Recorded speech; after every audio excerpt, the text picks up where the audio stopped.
స్తోత్రం స్తోత్రం స్తోత్రం స్తోత్రం స్తోత్రం స్తోత్రం స్తోత్రం స్తోత్రం స్తోత్రం స్తోత్రం స్తోత్రం స్తోత్రం ప్రభు వాక్యము ద్వారా మనతో మాట్లాడినట్లుగా స్తోత్రించేదము. స్తోత్రం స్తోత్రం స్తోత్రం స్తోత్రం స్తోత్రం. మత్తయి సువార్త 24వ అధ్యాయం మొదటి 3 వాక్యాలు మనం చదువుకుందాం. మత్తయి సువిశేషం 24వ అధ్యాయం మొదటి 3 వచనங்களை వాసిపోం. దేవాలయం నుండి బయలుదేరి వెళ్ళుచుండగా ఆయన శిష్యులు ఆయన దేవాలయపు కట్టడములను ఆయనకు చూపించవచ్చిరి. అందుకాయన, మీరు ఇవన్నీ చూచుచున్నారు కదా, రాతి మీద రాయి ఒకటి అయినను ఇక్కడ నిలిచి ఉండకుండా పడద్రోయబడునని మీతో నిశ్చయంగా చెప్పుచున్నానని వారితో అనెను. ఆయన ఒలీవ కొండ మీద కూర్చుండినప్పుడు శిష్యులు ఆయన ఎదురుకు ఏకాంతముగా వచ్చి, ఇవి ఎప్పుడు జరుగును, నీ రాకడకు ఈ యుగ సమాప్తికి సూచనలేవి మాతో చెప్పుమనగా. దేవునికి స్తోత్రం కలుగుగాక. దేవునికి స్తోత్రముండావదాహ. ప్రభు అయినటువంటి యేసుక్రీస్తు ఈ లోకములో ఉన్న దినములలో ఆయనను శిష్యులను వారు కలిసి ప్రయాణం చేసిన సందర్భములు அநேக ஸ்தலங்களோ கனபடுச்சுனவை. கர்த்தராகிய இயேசு கிறிஸ்து இந்த உலகத்தில் ஜீவித்ததான நாட்களில் அவரும் அவருடைய சீஷர்களும் சேர்ந்து பிரயாணம் பண்ணும்போது நடந்ததான சம்பவம்.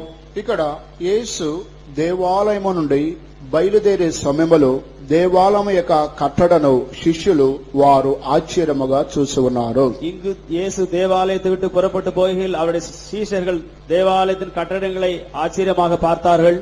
అప్పుడు ఆయనకు ఆ దేవాలయ కట్టడం చూసి, ప్రభువా ఈ దేవాలయాన్ని చూడము, ఇది ఎంత అందముగా ఉన్నదో అని శిష్యులు ప్రభుతో వారు తెలియచేస్తున్నారు. அப்பொழுது சீஷர்கள் இயேசுவை பார்த்து, இந்த கட்டடை பாருங்கள் எவ்வளவுக்குள்ள பெரிய அழகாக இருக்குது என்று அது கர்த்தரிடத்தில் அவர்கள் சொன்னார்கள். అప్పుడు ప్రభువు చెప్తున్నారు, మీరు ఇవన్నీ చూచుచున్నారు గాని ఒక కాలము రాబోచున్నది, రాయి మీద రాయి ఒకటి కూడా నిలబడకుండా படத்ரோயபடே காலம் ராபோச்சுனது. இயேசு அவர்களை நோக்கி, இவைகளெல்லாம் பார்க்கிறீர்களே, இவ்விடத்தில் ஒரு கல்லின் மேல் ஒரு கல் இராதபடி எல்லாம் இடிக்கப்பட்டு போகும் என்று அவர்களுக்கு சொன்னார். దేవునికి స్తోత్రం కలుగుగాక. దేవునికి స్తోత్రం ఉండావదాహ. నేను కూడా ఈ రోజు ఇక్కడికి ఆరాధనకు వస్తానని నేను కూడా అనుకోనలేదు. నాను కూడా ఇందు இந்த ஆராதனையில் பங்கு பெறுவேன் என்று நினைக்கவில்லை. కానీ నడిపించే నాయకులు అనుమతి ఇచ్చినందువల్ల అప్పుడప్పుడు బయలుదేరి ఈ స్థలానికి ఈ రోజు ఉదయం 8 గంటలకు రావడానికి దేవుడు సహాయం చేశారు. நம்மை நடத்துறதான பரிசுத்தவான்கள் கொடுத்த அனுமதியின்படி இன்று காலை 8 மணிக்கு இந்த இடத்துக்கு வரும்படியாய் தேவன் உதவி செய்தார். అయితే ప్రయాణం అయితే ఏదో దేవుని కృప ద్వారా వచ్చేమో, కానీ దేవుని యొక్క సముఖములో ఏ యొక్క వాక్యము ప్రసంగము చేయాలో ఒక అవగాహన లేనివాడుగానే ఉన్నాను. பிரயாணத்தில் ஏதோ விதமாக இங்கு வந்து சேர்ந்தோம். ஆனால் இன்று காலையில் தேவனுடைய சமூகத்தில் என்ன பிரசங்கிப்பேனோ என்கிறதான ஒரு சரியான வெளிப்படுத்தல் இல்லாமல் இருந்தது. ఏదన్నా దేవుడు ఒక వాక్యం ఇస్తే దానితో కాలం గడుపుదామని మనసులో అనుకుని ఉన్నాను.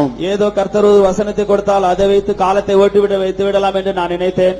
కనుక ఆ విశ్రాంతి తీసుకొని ప్రార్థన చేసుకొని సిద్ధపడి దేవునికి సన్నిధానం రావడానికి అటువంటి సమయం ఈ రోజు అనుమతించలేదు. కొంచెం இளைப்பார்த்து தேவனுடைய சமூகத்தில் காத்திருந்து வருகிறதான நேரம் எனக்கு கிடைக்கவில்லை. ఒక సిద్ధపాటు అనేది లేనే లేదు. ஒரு ஆயத்தம் என்கிறதான காரியமே இல்லாமல் இருந்தது. కానీ ఈ స్థలమునకు వచ్చిన తర్వాత ఆ దేవుని దగ్గర, ప్రభువా దేవుని యొక్క వాక్యం బోధించాలి, మీరు ఒక వాక్యాన్ని బయలుపరచమని అడిగినప్పుడు దేవుడు ఈ యొక్క వాక్యమును సడన్ గా మనసులోనికి ప్రభు తీసుకుని వచ్చారు. தேவனுடைய சமூகத்தில் வந்து, ஆண்டவரே இந்த உம்முடைய சமூகத்தில் பிரசங்கும்படியா ஒரு வசனத்தை தாரும் என்று நான் கேட்டபொழுது கர்த்தர் உடனே ஒரு வசனத்தை திடீரென்று எனக்கு கொடுத்தார். అప్పుడు ఈ యొక్క వాక్యమును చదివినప్పుడు ఇందులో అనేక కార్యములు కనబడుచున్నవి. இந்த వசనத்தை వాసిத்த பொழுது అనేక కార్యங்கள் కాణపడుகிறது. ఈ ఉదయకాల సమయములో దేవుడు మనకిచ్చేటువంటి ఈ యొక్క వాక్యములో కొన్ని కార్యములు మాత్రం మనం నేర్చుకుని దేవుని యొక్క నామమును మనం మహింపరుచుదాము. இந்த காலவேளையில் கர்த்தர் கொடுத்ததான இந்த வசனத்தில் சில காரியங்களை நாம் படித்து நாம் தேவனுடைய சமூகத்தை விட்டு கடந்து போவோம். ఇక్కడ యేసు శిష్యులు దేవాలయమునకు వారు వెళ్లి బయలుదేరిన సమయములో శిష్యులు ఈ దేవాలయం యొక్క కట్టడను యేసుక్రీస్తుకి బోధించి ఉన్నారు. இங்கு இயேசு அவருடைய சீஷர்களும் தேவாலயத்திற்கு வந்து பின்பு அங்கிருந்து புறப்பட்டு போகையில் அவருடைய சீஷர்கள் கட்டடத்தை இயேசுவுக்கு காண்பித்தார்கள். అప్పుడు ప్రభు చెబుతున్నారు, ఒక కాలము రాబోచున్నది, రాయి మీద రాయి ఒకటి కూడా నిలబడకుండా పడద్రోయబడే కాలము రాబోచున్నది. அப்பொழுது இயேசு அவர்களை நோக்கி சொல்கிறார், இவற்றின் மேல் ஒரு கல்லின் மேல் கல் இராதபடி எல்லாம் இடிபட்டுகிறதான ஒரு காலம் வரப்போகிறது என்றார். అప్పుడు యేసు ఒలీవ కొండ మీద కూర్చున్నప్పుడు శిష్యులు ఏకాంతముగా ప్రభు దగ్గరకు వచ్చి, ప్రభువా, ఆ కాలము ఎప్పుడు రాబోతున్నది, దానికి సూచనలేంటి, గుర్తులేంటి, అవి ఎప్పుడు జరుగును, ఈ యుగ సమాప్తికి కారణములు ఏంటి అని ప్రభువుని అడుగుతున్నారు. அவர்கள் ஒலிவ மலை மேல் இருந்த பின்பு சீஷர்கள் அவரிடத்தில் தனித்து வந்து, இவைகள் எப்பொழுது சம்பவிக்கும், உம்முடைய வருகைக்கும் உலகத்தின் முடிவுக்கும் அடையாளம் என்ன என்று எங்களுக்கு சொல்ல வேண்டும் என்று கேட்டார்கள். దేవునికి స్తోత్రం కలుగుగాక. దేవునికి స్తోత్రం ఉండావதாக. దేవాలయం నుండి బయలుదేరేటప్పుడు శిష్యులు ఆ యొక్క దేవాలయం యొక్క కట్టడను యేసుక్రీస్తుకు చూపించారు. அவர்கள் தேவாலயத்துக்கு புறப்பட்டு போகும்போது சீஷர்கள் தேவாலயத்தின் கட்டடத்தை இயேசுவுக்கு காண்பித்தார்கள். అప్పుడు యేసుక్రీస్తు దానికి బదులు రాయి మీద రాయి ఒకటి కూడా నిలబడకుండా పడద్రోయబడే ఒక కాలము రాబోతుందని యేసు వారు అడిగిన ప్రశ్నకు జవాబు చెప్పారు. அப்பொழுது இயேசு அவர்களுக்கு பிரயோத்தரமாக, இந்த கல்லின் மேல் ஒரு கல் இராதபடி வேளையெல்லாம் இடிக்கப்பட்டு போகும் காலம் வரும் என்று அவர்களுக்கு பதில் சொன்னார். మరలా శిష్యులు ప్రభువుని అడుగుతున్నారు, ఆ కాలము ఎప్పుడు వచ్చును, ఈ యుగ సమాప్తికి ఇది ఎప్పుడు, దీనికి సూచనలు ఏంటి అని కొన్ని ఫండమెంటల్స్ వారు క్రీస్తును అడుగుతున్నారు. சீஷர்கள் கர்த்தராகிய இயேசுவை நோக்கி, இவைகள் எப்பொழுது சம்பவிக்கும், இதனுடைய முடிவுக்கு அடையாளம் என்ன என்று சில இன்னும் கேள்விகளை கேட்டார்கள். ప్రియమైన దేవునికి బిడలారా, பிரியமான தேவனுடைய பிள்ளைகளே, ఇప్పుడు 4వ వాక్యము నుండి మనం చూసినట్లయితే యుగ సమాప్తికి జరిగేటువంటి గుర్తులు, సూచనలు, ఈ రాకడకు ముందు జరిగేటువంటి భూమి మీద జరిగే పలు సంభవములు 4వ వచనము నుండి 12వ వచనం వరకు కూడా రాయబడి ఉన్నవి. அதற்கு பதிலாக கர்த்தராகிய இயேசு கிறிஸ்து அவருடைய வருகைக்கு முன்பதாக இருக்கிறதான அடையாளங்களை குறித்து 4ஆம் வசனத்திலிருந்து அவர் விதமாக அவர் கூறுகிறார். 4వ వచనము నుండి ఈ యొక్క అధ్యాయం ఆఖరు వరకు ఎన్నో సూచనలు సంఘములోను, భూమి మీదను, ఆకాశములో, ప్రభుత్వములో జరిగే సంభవాలు పలు విధాలుగా రాయబడి ఉన్నవి. இந்த 4ஆம் வசனம் முதல் கடைசி வரை எவ்வளவு விதமான காரியங்கள் உலகத்திலும் சபையிலும் நடக்கும் என்று கர்த்தராகிய இயேசு கிறிஸ்து கூறினார். ఆ దేవుని యొక్క రాకడకు ముందు జరుగుతున్నటువంటి సంభవాలు ఇక్కడ 5 గ్రూపులుగా రాయబడి ఉన్నవి. கர்த்தராகிய இயேசு கிறிஸ்துவின் வருகைக்கு முன்னதாக நடக்க போறதான காரியங்களை 5 குரூப்பாக இங்க வெளிப்படுத்தப்பட்டிருக்கிறது. ఒకటి సంఘములో జరిగేటువంటి సూచనలు, ஒரு காரியமானது சபையில் நடக்க வேண்டியதான காரியங்கள். రెండవది యూదుల మధ్యలో జరిగేటువంటి సూచనలు, இரண்டாவது யூதர்கள் மத்தியில் நடைபெற போறதான அடையாளங்கள். మూడవది భూమి మీద జరిగేటువంటి సూచనలు, மூன்றாவது பூமியின் மேல் நடக்க போறதான அடையாளங்கள். నాలుగవది ఆకాశములో జరిగేటువంటి సంభవాలు, நான்காவது ஆகாயத்தில் நடக்க போறதான காரியங்கள். ఐదవది గవర్నమెంట్ ప్రభుత్వములో జరిగేటువంటి సంభవములు, ஐந்தாவது அரசாங்கத்தில் நடைபெற போறதான సంభవాలు జరుగుతున్నవి. கர்த்தராகிய இயேசு கிறிஸ்துவின் வருகைக்கு முன்பதாக 5 குரூப்புகளாக இந்த அடையாளங்கள் எல்லாம் நடைபெற போகிறது. ఇవన్నీ కూడా మనం నేర్చుకోవడానికి మనకు సమయం చాలదు. இவைகள் எல்லாம் படிக்கிற நமக்கு நேரம் இல்லை. ఇక్కడ ప్రభు, శిష్యులు వారిద్దరి మధ్య ఒక సంభాషణ ఈ విధంగా జరుగుతున్నది. கர்த்தராகிய இயேசு கிறிஸ்துவுக்கும் அவருடைய சீஷர்களுக்கும் மத்தியில் ஒரு சம்பாஷணை நடைபெறுகிறது. అప్పుడు శిష్యులు అడుగుతున్నారు, ప్రభువా, యుగ సమాప్తికి సూచనలేంటి, గుర్తులేంటి, నీ రాకడికి సూచనలు అవి ఎప్పుడు జరుగును, ఎలాగ జరుగును అని శిష్యులు ప్రభువుని ఏకాంతముగా అడుగుతున్నారు. அப்பொழுது சீஷர்கள் உலகத்தின் முடிவுக்கும் உம்முடைய வருகைக்கும் உள்ளதான அடையாளங்களை எங்களுக்கு சொல்ல வேண்டும் என்று தனித்து அவரிடத்தில் கேட்டார்கள். అప్పుడు శిష్యులు అడిగిన ప్రశ్నకు యేసు ప్రభు ఒకే ప్రశ్నకి జవాబులు, అనేకమైన జవాబులు ఇందులో రాయబడి ఉన్నవి. அவர்கள் கேட்டதான கேள்விகளுக்கு கர்த்தராகிய இயேசு பல விதங்களில் பதில் சொன்னதாக இங்கு எழுதப்பட்டிருக்கிறது. 3వ వచనములో ప్రశ్న ఉన్నది, రాకడికి గుర్తులేంటి, సూచనలేమిటి, ఈ యుగ సమాప్తికి ఇవెప్పుడు జరుగును మాతో చెప్పుమని ఒకే ఒక ప్రశ్న శిష్యులు ప్రభువుని అడుగుతున్నారు. 3ஆம் வசனத்தில் உலகத்தின் முடிவுக்கும் உம்முடைய வருகைக்கும் உள்ளதான அடையாளங்களை எங்களுக்கு சொல்ல வேண்டும் என்று ஒரே வசனத்தில் இருக்கிறது. కానీ 4వ వచనము నుండి ఆ శిష్యులు అడిగిన ప్రశ్నకు జవాబులు 4వ వచనము నుండి ఈ అధ్యాయం అంతా కూడా జవాబులు రాయబడి ఉన్నవి. ஆனால் சீஷர்கள் கேட்டதான பதிலுக்கு 4ஆம் வசனத்தில் இந்த அதிகாரம் முழுவதும் அதில் எழுதப்பட்டிருக்கிறது. ఈ శిష్యులు అడిగిన ప్రశ్నకు యేసు చెప్పిన జవాబు మనం నేర్చుకోవడానికి సమయం మనకు చాలానే చాలదు. சீஷர் கேட்டதான கேள்விக்கு கர்த்தராய் சொன்னதான பதிலை நமக்கு படிக்க நமக்கு நேரமில்லை. 4వ వచనములో మాత్రం కొన్ని కార్యాలు మనం నేర్చుకుందాము. 4ஆம் வசனத்தில் மட்டும் சில காரியங்களை நாம் படித்துக் கொள்வோம். 4వ వచనం చదవండి. 4ஆம் వచనం వాసియంగల్. యేసు వారితో ఇట్లనెను, ఎవడునూ మిమ్మును మోసపరచకుండా చూచుకొనుడి. దేవునికి స్తోత్రం కలుగుగాక. దేవునికి స్తోత్రం ఉండావதாக. అప్పుడు యేసు శిష్యులతో చెప్పినటువంటి మాట, அப்பொழுது இயேசு அவர்களுக்கு பிரயோஜனமாக சொன்னது, ఎవడును మిమ్మును మోసపరచుకోకుండా చూచుకొనుడి. ஒருவனும் உங்களை வஞ்சியாதபடி எச்சரிக்கையாயிருங்கள். మీ యొక్క రాకడకి గుర్తులు సూచనలు యుగ సమాప్తి ఎప్పుడు ముగింపబడనని శిష్యులు ప్రభువుని అడుగుతున్నారు. உம்முடைய வருகைக்கு உள்ளதான அடையாளம், உலகத்தின் முடிவுக்குள்ளதான அடையாளம் என்ன என்று கேட்டதான சீஷர்களுக்கு అప్పుడు ప్రభువు చెప్పినటువంటి మొదటి జవాబు ఏమిటంటే, அப்பொழுது இயேசு அவர்களுக்கு சொன்னதான முதலாவது பிரயோஜனம் என்ன? ఎవడును మిమ్మును మోసపరచకుండా చూసుకొనుడి. ஒருவனும் உங்களை வஞ்சியாதபடி எச்சரிக்கையாயிருங்கள். ప్రియమైన సహోదరి సహోదరుడా, பிரியமான சகோதரிய சகோதரனே, ఎందుకు యేసుక్రీస్తు ఈ యొక్క జవాబును ఆయన తెలియపరిచారు? எதற்காக கர்த்தராகிய இயேசு கிறிஸ்து இந்த பதிலை அவர் சொன்னார்? ఎవడును మిమ్మును మోసపరచకుండా చూసుకొనుడి. ஒருவனும் உங்களை வஞ்சியாதபடி எச்சரிக்கையாயிருங்கள். దేవుని యొక్క రాకడక ముందు దేవుని యొక్క జనులమైన మనం పలు విధాలుగా మనం మోసపోతున్నాము. கர்த்தராகிய இயேசு கிறிஸ்துவின் வருகைக்கு முன்னதாக தேவனுடைய ஜனங்களாய் நாம் பல விதங்களில் வஞ்சிக்கப்படுவோம். మన యొక్క భార్య మనలను మోసపుచ్చున్నది, நம்முடைய மனைவி நம்மளை அவள் வஞ்சிக்கிறாள், లేదా మన యొక్క భర్త మనల్ని మోసం చేస్తున్నాడు, நம்முடைய புருஷன் நம்மளை அவர் வஞ்சிக்கலாம், మన యొక్క పిల్లలు, కుటుంబ సభ్యులు, మన స్నేహితులు, బంధువులు, సంఘస్థులు మనం మోసం చేస్తున్నారు. நம்முடைய பிள்ளைகள், குடும்பத்தினர், உறவினர்கள், சபையார் நம்மளை வஞ்சிக்கலாம்.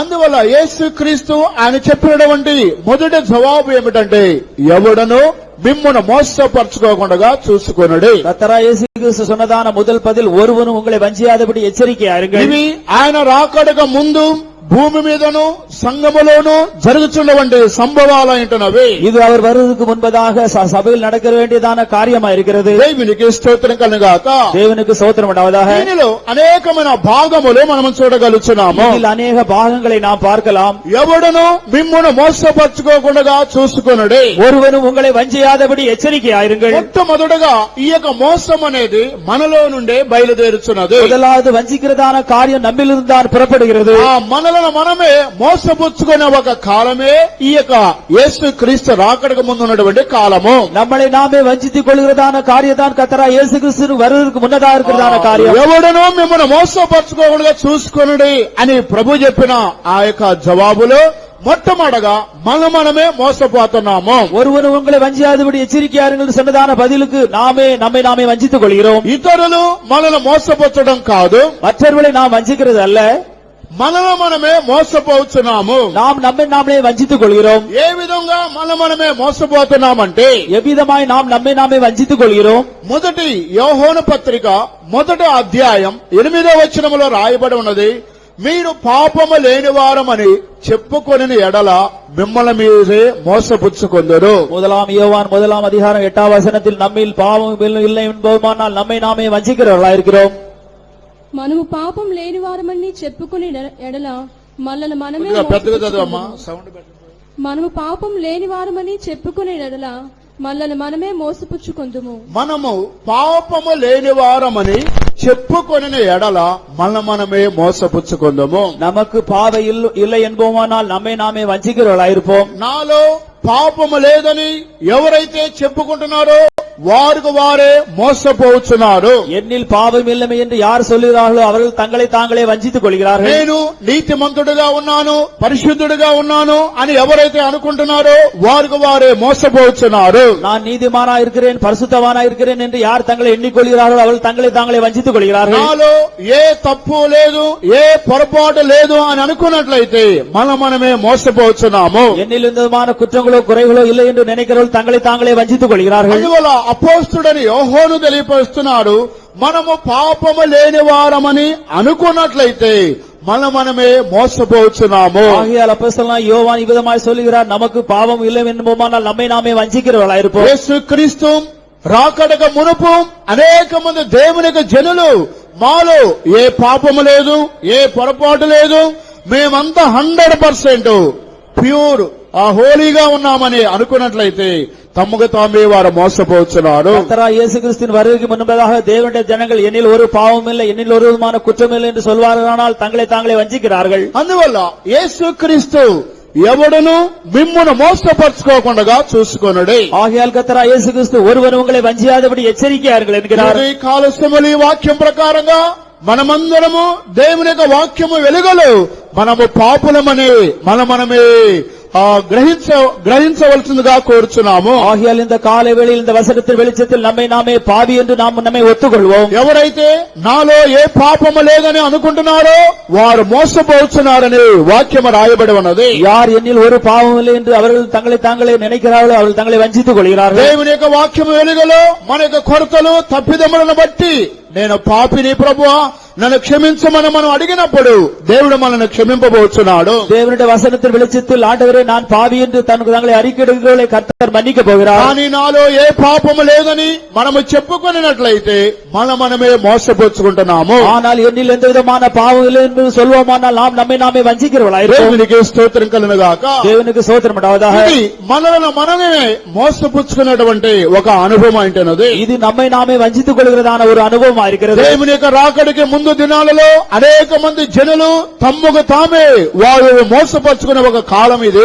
கர்த்தருடைய வருகைக்கு முன்பதாக தங்களை தாங்களே வஞ்சித்துக் கொள்கிறதான காலம் இதுவே. రెండవదిగా మనం చూసినట్లయితే இரண்டாவதாக நாம் பார்க்கும் பொழுது సాతాను ద్వారా కూడా మనం మోసపరచబడబోతున్నాము. நாம் சாத்தானால் கூட வஞ்சிக்கப்பட்டு போகிறோம். 2 కొరింథీయులకు రాసిన పత్రిక 11వ అధ్యాయం 2-3 వాక్యములకు మనం వచ్చినట్లయితే 2 కొరింథీయులు 11వ అధ్యాయం 2-3 వచనத்துக்கு நாம் வரும்பொழுது దేవాసక్తితో మీ ఎడల ఆసక్తి కలిగి ఉన్నాను. ఎందుకనగా పవిత్రురాలైన కన్యకనుగా ఒక్కడే పురుషునికి అనగా క్రీస్తుకు సమర్పింపవలనని మిమ్మును ప్రదానము చేసితిని గాని సర్పము తన కుయుక్తి చేత హవ్వను మోసపరిచినట్లు మీ మనసులను చెరుపబడి క్రీస్తు ఎడ్లనున్న సల్లత నుండి పవిత్రత నుండి ఎట్లైనను తొలగిపోవునేమో అని భయపడుచున్నాను. దేవునికి స్తోత్రం కలుగును గాక. దేవునికి స్తోత్రం உண்டாவதாக. ఇక్కడ సాతాను ద్వారా కూడా మనం మోసపరచబడుచున్నామని రాయబడి ఉన్నది. இங்கு சாத்தான் மூலமாக நாம் வஞ்சிக்கப்படுவதாக எழுதப்பட்டிருக்கிறது. నూతన నిబంధన సంఘము పవిత్రమైనటువంటి కన్యకగా పౌలు వర్ణించుతున్నాడు. புதிய ஏற்பாடு சபையானது கற்புள்ள கன்னியாக பவுல் எழுதுகிறார். ఈ పవిత్రాలైన కన్యక క్రీస్తు అయినటువంటి పురుషునికి ప్రధానము చేయబడి ఉన్నది. கற்புள்ள கன்னியாகிய இந்த சபையானது கிறிஸ்துவுக்கு ஒரு புருஷனாக நியமிக்கப்பட்டிருக்கிறது. అయితే సర్పము తన కుయుక్తి చేత అవ్వను ఆదాముని మోసపరిచిన విధముగా పవిత్రాలైన కన్యకను కూడా సంగమును ఈ సాతాను మోసపరుస్తున్నాడు. ஆகிலும் சர்ப்பமானது தன்னுடைய தந்திரத்தினாலே ஏவாளை வஞ்சித்தது போல இந்த கற்புள்ள கன்னியாகிய சபையை சாத்தான் கூட வஞ்சிக்கிறது. ఈ చివరి దినాలలో సాతాను ద్వారా సంఘములున్న దేవునికి జనులు మోసపోతున్నారు. இந்த கடைசி நாட்களில் சாத்தான் மூலமாய் தேவனுடைய ஜனங்கள் அவர்கள் வஞ்சிக்கப்பட்டு போகிறார்கள். మొదటగా మనమే మోసపోతున్నాము. முதலாவது நாமே நம்மை வஞ்சித்துக் கொள்கிறோம். నాలో పాపము లేదని మనం చెప్పుకొనినప్పుడు మనం మోసపోతున్నాము. நம்மில் பாவம் இல்லை என்போமானால் நம்மை நாமே வஞ்சிக்கிறவர்களாயிருக்கிறோம். రెండవది దుష్టుడైనటువంటి సాతాను ద్వారా మనం మోసపోతున్నాము. இரண்டாவதாக பொல்லாங்கனாகிய சாத்தானால் நாம் வஞ்சிக்கப்படுகிறோம். సాతాను ఏదైనా తోటలో అవ్వను ఆదాము యొక్క మనసులను చెరిపి ఉన్నాడు. சாத்தான் ஏதேன் தோட்டத்தில் அவள் ஏவாளுடைய மனசை கெடுத்தது போல ఆదాము అవలను సాతాను మోసపరిచి ఉన్నాడు. ஆதாம் ஏவாளை சாத்தான் வஞ்சித்தது போல వారి యొక్క మనస్సు చెరిపబడి ఉన్నది. அவருடைய மனது கெடுக்கப்பட்டது போல ఆ రోజు నుండి ఈ రోజు వరకు కూడా అనేక మంది దేవుని యొక్క జనుల యొక్క మనస్సును సాతాను మోసం చేస్తున్నాడు. நாட்களில் இந்நாளுக்கு வரை தேவனுடைய ஜனங்களை மனதை அவன் கெடுத்துக் கொண்டிருக்கிறான். ఆదాము మొదలుకొని ప్రతి మనుషుడి యొక్క మనస్సు సాతాను చెరిపి ఉన్నాడు. ஆதாம் முதல் ஒவ்வொரு தேவனுடைய பிள்ளையுடைய மனதை சாத்தான் கெடுத்துக் கொண்டிருக்கிறான். అందువల్ల మనస్సు చెరిపబడిన స్థితిలో మనిషి యొక్క వర్గము కనబడుతున్నది. ஆகியால் மனது கெட்டுப்போனதான நிலையில் மனு வர்க்கம் காணப்படுகிறது. యోహాను ఈ లోకములోనికి వచ్చినప్పుడు யோவான் இந்த உலகத்தில் வந்த பொழுது మొట్టమొదటిగా మారు మనసును గురించి ఆయన ప్రసంగం చేసి ఉన్నాడు. முதலாவது மனம் திரும்புதல் என்று அவன் பிரசங்கம் பண்ணினான். మనుషుడి యొక్క మనస్సు చెరిపబడినది కాబట్టి యోహాను తన ప్రసంగములో మారు మనసు పొందుడి ఆయన ప్రసంగం చేస్తున్నాడు. மனிதனுடைய மனது கெடுக்கப்பட்டபடியால் யோவான் ஸ்நானங்கள் மனம் திரும்புங்கள் என்று தன்னுடைய முதலாவது பிரசங்கத்தை ஆரம்பித்தார். అలాగనే యేసు క్రీస్తు కూడా తన యొక్క ప్రసంగంలో మొదటి ప్రసంగం మారు మనసుల గురించే చేసి ఉన్నాడు. அதுபோல கர்த்தராகிய இயேசு கிறிஸ்து தன்னுடைய முதலாவது பிரசங்கத்தில் மனம் திரும்புங்கள் என்று சொன்னார். ఆ తదుపరి అపోస్తలులు కూడా వారి యొక్క మొదటి ప్రసంగం మారు మనసుల గురించే చేసి ఉన్నారు. அதுபோல அப்போஸ்தலர்களும் தங்களுடைய முதலாவது பிரசங்கத்தில் மனம் திரும்புங்கள் என்று சொன்னார்கள். ఈ దినాలలో మన యొక్క కన్వెన్షన్ లో కూడా అనేక మంది పరిశుద్ధులు మారు మనసుల గురించే మొదటి ప్రసంగం చేస్తున్నారు. நம்முடைய கன்வென்ஷன் கூட முதலாவது மனம் திரும்புவது குறித்து அவர்கள் பேசுகிறார்கள். కారణం ఏంటి? அதற்கு காரணம் தான் என்ன? మొదటి మనుషుడైన ఆదాములను చెరిపిన సాతాను ఈ దినాలలో అనేక మంది దేవుని బిడ్డలేక మనసును చెరుపుచున్నాడు. முதலாவது மனிதன் ஆதாம் ஏவாள் அவருடைய மனதை கெடுக்கப்பட்டதான சாத்தான் இந்நாட்களில் தேவனுடைய பிள்ளைகளுடைய மனதை கெடுக்கிறான். అనేక మంది సాతాను వల్ల మోసపోతున్నారు. அநேகர் சாத்தானால் கெடுக்கப்பட்டு போகிறார்கள். సాతాను యొక్క కుయుక్తులలో క్రియలలో వారు చిక్కబడి ఉన్నారు. சாத்தானுடைய தந்திரத்தினாலும் வஞ்சத்தினாலும் பிடிக்கப்பட்டு போயிருக்கிறார்கள். సాతాను ద్వారా ఆ దినము నుండి ఈ దినం వరకు అనేక మంది దేవుని బిడ్డలు మోసపోతున్నారు. சாத்தானுடைய தந்திரத்தினால் தேவனுடைய பிள்ளைகள் அந்நாள் முதல் இந்நாள் வரை பிடிக்கப்பட்டிருக்கிறார்கள். అందువల్ల యేసుక్రీస్తు యొక్క రాకడకు సూచనలు ప్రభు చెప్పాడు, ఎవడనో మిమ్మల్ని మోసపరచుకోకుండా చూసుకొనుడి. ஆகையால் கர்த்தராகிய இயேசு கிறிஸ்துவின் வருகைக்கு முன்னர் அடையாளாக ஒருவன் உன்னை வஞ்சியாதபடி எச்சரிக்கிறார்கள். శిష్యులు అడుగుతున్నారు, ప్రభువా ఈ యుగ సమాప్తికి సూచనలేంటి? சீஷர்கள் கேட்கிறார்கள், ஆண்டவரே இந்த உலகத்தின் முடிவுக்கு அடையாளம் என்ன? మీ యొక్క రాకడకి గుర్తులేంటి? உம்முடைய வருகைக்கு அடையாளம் தான் என்ன? ఇవి ఎప్పుడు జరుగును? இது எப்பொழுது நடக்கும்? ఇవి ఎలాగ జరుగును? இது எப்பொழுது எப்படி நடக்கும்? కనుక మాకు చెప్పమని శిష్యులు ఏకాంతముగా ప్రభువుని అడుగుతున్నారు. சொல்லும் என்று தனித்து போய் அவரிடத்தில் கேட்டார்கள். శిష్యులు అడిగినది ప్రశ్న ఒకే ఒక ప్రశ్న. சீஷர்கள் கேட்ட கேள்வி ஒரே ஒரு கேள்விதான். కానీ ఆ ప్రశ్నకు అనేకమైన జవాబులు ఈ 24 అధ్యాయములో కనబడుతున్నవి. ஆனால் அதற்குள்ளதான பதில் இது 24ஆம் அதிகாரம் முழுவதும் இருக்கிறது. అందులో ప్రభు చెప్పినది మొట్టమొదటిగా ఎవడనో మిమ్మల్ని మోసపరచుకోకుండా చూసుకొనుడి. அதில் கர்த்தர் சொன்னது, ஒருவன் உங்களை வஞ்சியாதபடி எச்சரிக்கையாருங்கள். మొట్టమొదటిగా మనలో పాపము ఉన్నందువల్ల మనమే మోసపోతున్నాము. முதலாவது நாம் நாமே பாவம் இல்லை என்று நாம் நம்மை வஞ்சித்துக் கொள்கிறோம். పాపము లేని వారమని మనము చెప్పుకొనినట్లయితే మనమే మోసపోతున్నాము. நம்மில் பாவம் இல்லை என்போமானால் நம்மை நாமே வஞ்சிக்கிறவர்களா ఈ இருக்கிறோம். వాక్యమును బట్టి మనమందరము కొరతలు, తప్పిదములు, పాపములు, బలహీనతలు కలిగిన వారము. இந்த வசனத்தைப்படி நாம் எல்லாம் பாவங்களும் குறைகளும் பலவீனங்களும் உள்ளவர்கள் தான். మన యొక్క పాపముల కొరతలు ఒప్పుకొనినప్పుడు ఆయన మనల్ని క్షమింపబోతున్నాడు. நம்முடைய பாவங்களின் குற்றங்களையும் நாம் அறிக்கும்போது அவர் நமக்கு மன்னிக்க போகிறார். ఆయన మన నీతిమంతులుగా చేయబోతున్నాడు. அவர் நம்மளை நீதிமான்களாய் மாற்றப் போகிறார். రెండవదిగా దుష్టుడైన అపవాది మనల్ని మోసము చేయుచున్నాడు. இரண்டாவது பொல்லாதவனாகிய சாத்தான் நம்மளை வஞ்சிக்கிறான். కనుక ఆది కాలములో ఆదాము యొక్క మనస్సులను దుష్టుడు చెరిపిన విధముగా ஆதி நாட்களில் ஆதாமின் மனதை கெடுத்ததான சாத்தான் నూతన మందుల కాలములో పవిత్రాలైన కన్యకగా ఉన్న సంఘస్థులను దుష్టుడు చెరుపుచున్నాడు. புதிய ஏற்பாட்டில் கருப்புள்ள கன்னியாகிய சபையை அவன் வஞ்சிக்கிறான். రెండవ మోసము సాతాను వల్ల మనం మోసపరచబడుతున్నాము. இரண்டாவது நாம் வஞ்சிக்கப்படுவது சாத்தானால் காணப்படுகிறது. మూడవదిగా మనం చూసినట్లయితే மூன்றாவதாக நாம் பார்க்கும் பொழுது మనుష్యుల వలన మనం మోసపరచబడుతున్నాము. மனுஷர்களால் நாம் வஞ்சிக்கப்படுகிறோம். మొట్టమొదటిగా మనమే మోసపోతున్నాము. முதலாவது நாம் நம்மை நாமே வஞ்சிக்கிறோம். ఎవరో మనల్ని మోసపరచవలసిన అవసరం లేదు. யாரும் நம்மை வஞ்சிக்கிற வேண்டிய அவசரம் இல்லை. మనమే మోసపోతున్నాము. நாம் நம்மை நாமே வஞ்சித்துக் கொள்கிறோம். రెండవది సాతాను ద్వారా మోసగింపబడుతున్నాము. இரண்டாவது சாத்தானால் வஞ்சிக்கப்படுகிறோம். మూడవది మనుష్యుల ద్వారా మనం మోసగింపబడుతున్నాము. மூன்றாவது மனுஷர்களால் வஞ்சிக்கப்படுகிறோம். మత్తయి సువార్త 10వ అధ్యాయానికి మనం వచ్చినట్లయితే மத்தேயு சுவிசேஷம் 10ஆம் அதிகாரத்துக்கு நாம் வரும்பொழுது 16, 17 వాక్యాలు చదువుకుందాం. 16, 17 వచనத்தை వాసిపోం. ఇదిగో తోడేళ్ల మధ్యకు గొర్రెలను పంపినట్టు నేను మిమ్మల్ని పంపుచున్నాను గనుక పాముల వలె వివేకులను పావురం వలె నిష్కపటులై ఉండుడి. మనుషులను గూర్చి జాగ్రత్త పడుడి. వారు మిమ్మల్ని మహాసభలకు అప్పగించి తమ సమాజ మందిరములలో మిమ్మల్ని కొరడాలతో కొట్టిందురు. దేవునికి స్తోత్రం కలుగుగాక. தேவனுக்கு ஸ்தோத்திரம் உண்டாவதாக. ఇక్కడ తోడేళ్ల మధ్యకు గొర్రెలను పంపిన విధముగా నేను మిమ్మల్ని పంపుతున్నాను. இங்கு ஆடுகளை ஓநாய்கள் அனுப்புவது போல இதோ நான் உங்களை அனுப்புகிறேன் என்கிறார். తోడేళ్ల మధ్యకు గొర్రెలను పంపిన విధముగా నేను మిమ్మల్ని పంపుతున్నాను. ஓநாய்களுக்குள்ளே ஆடுகளை அனுப்புவது போல நான் உங்களை அனுப்புகிறேன். తోడేళ్లు అనగా ఎవరు? గొర్రెలు అనగా ఎవరు? ஓநாய்கள் என்றால் என்ன? ஆடுகள் என்றால் என்ன? ఆ తోడేళ్లు అనగా చీల్చబడేటువంటి స్వభావం తోడేలు వలె చీల్చబడేవారు.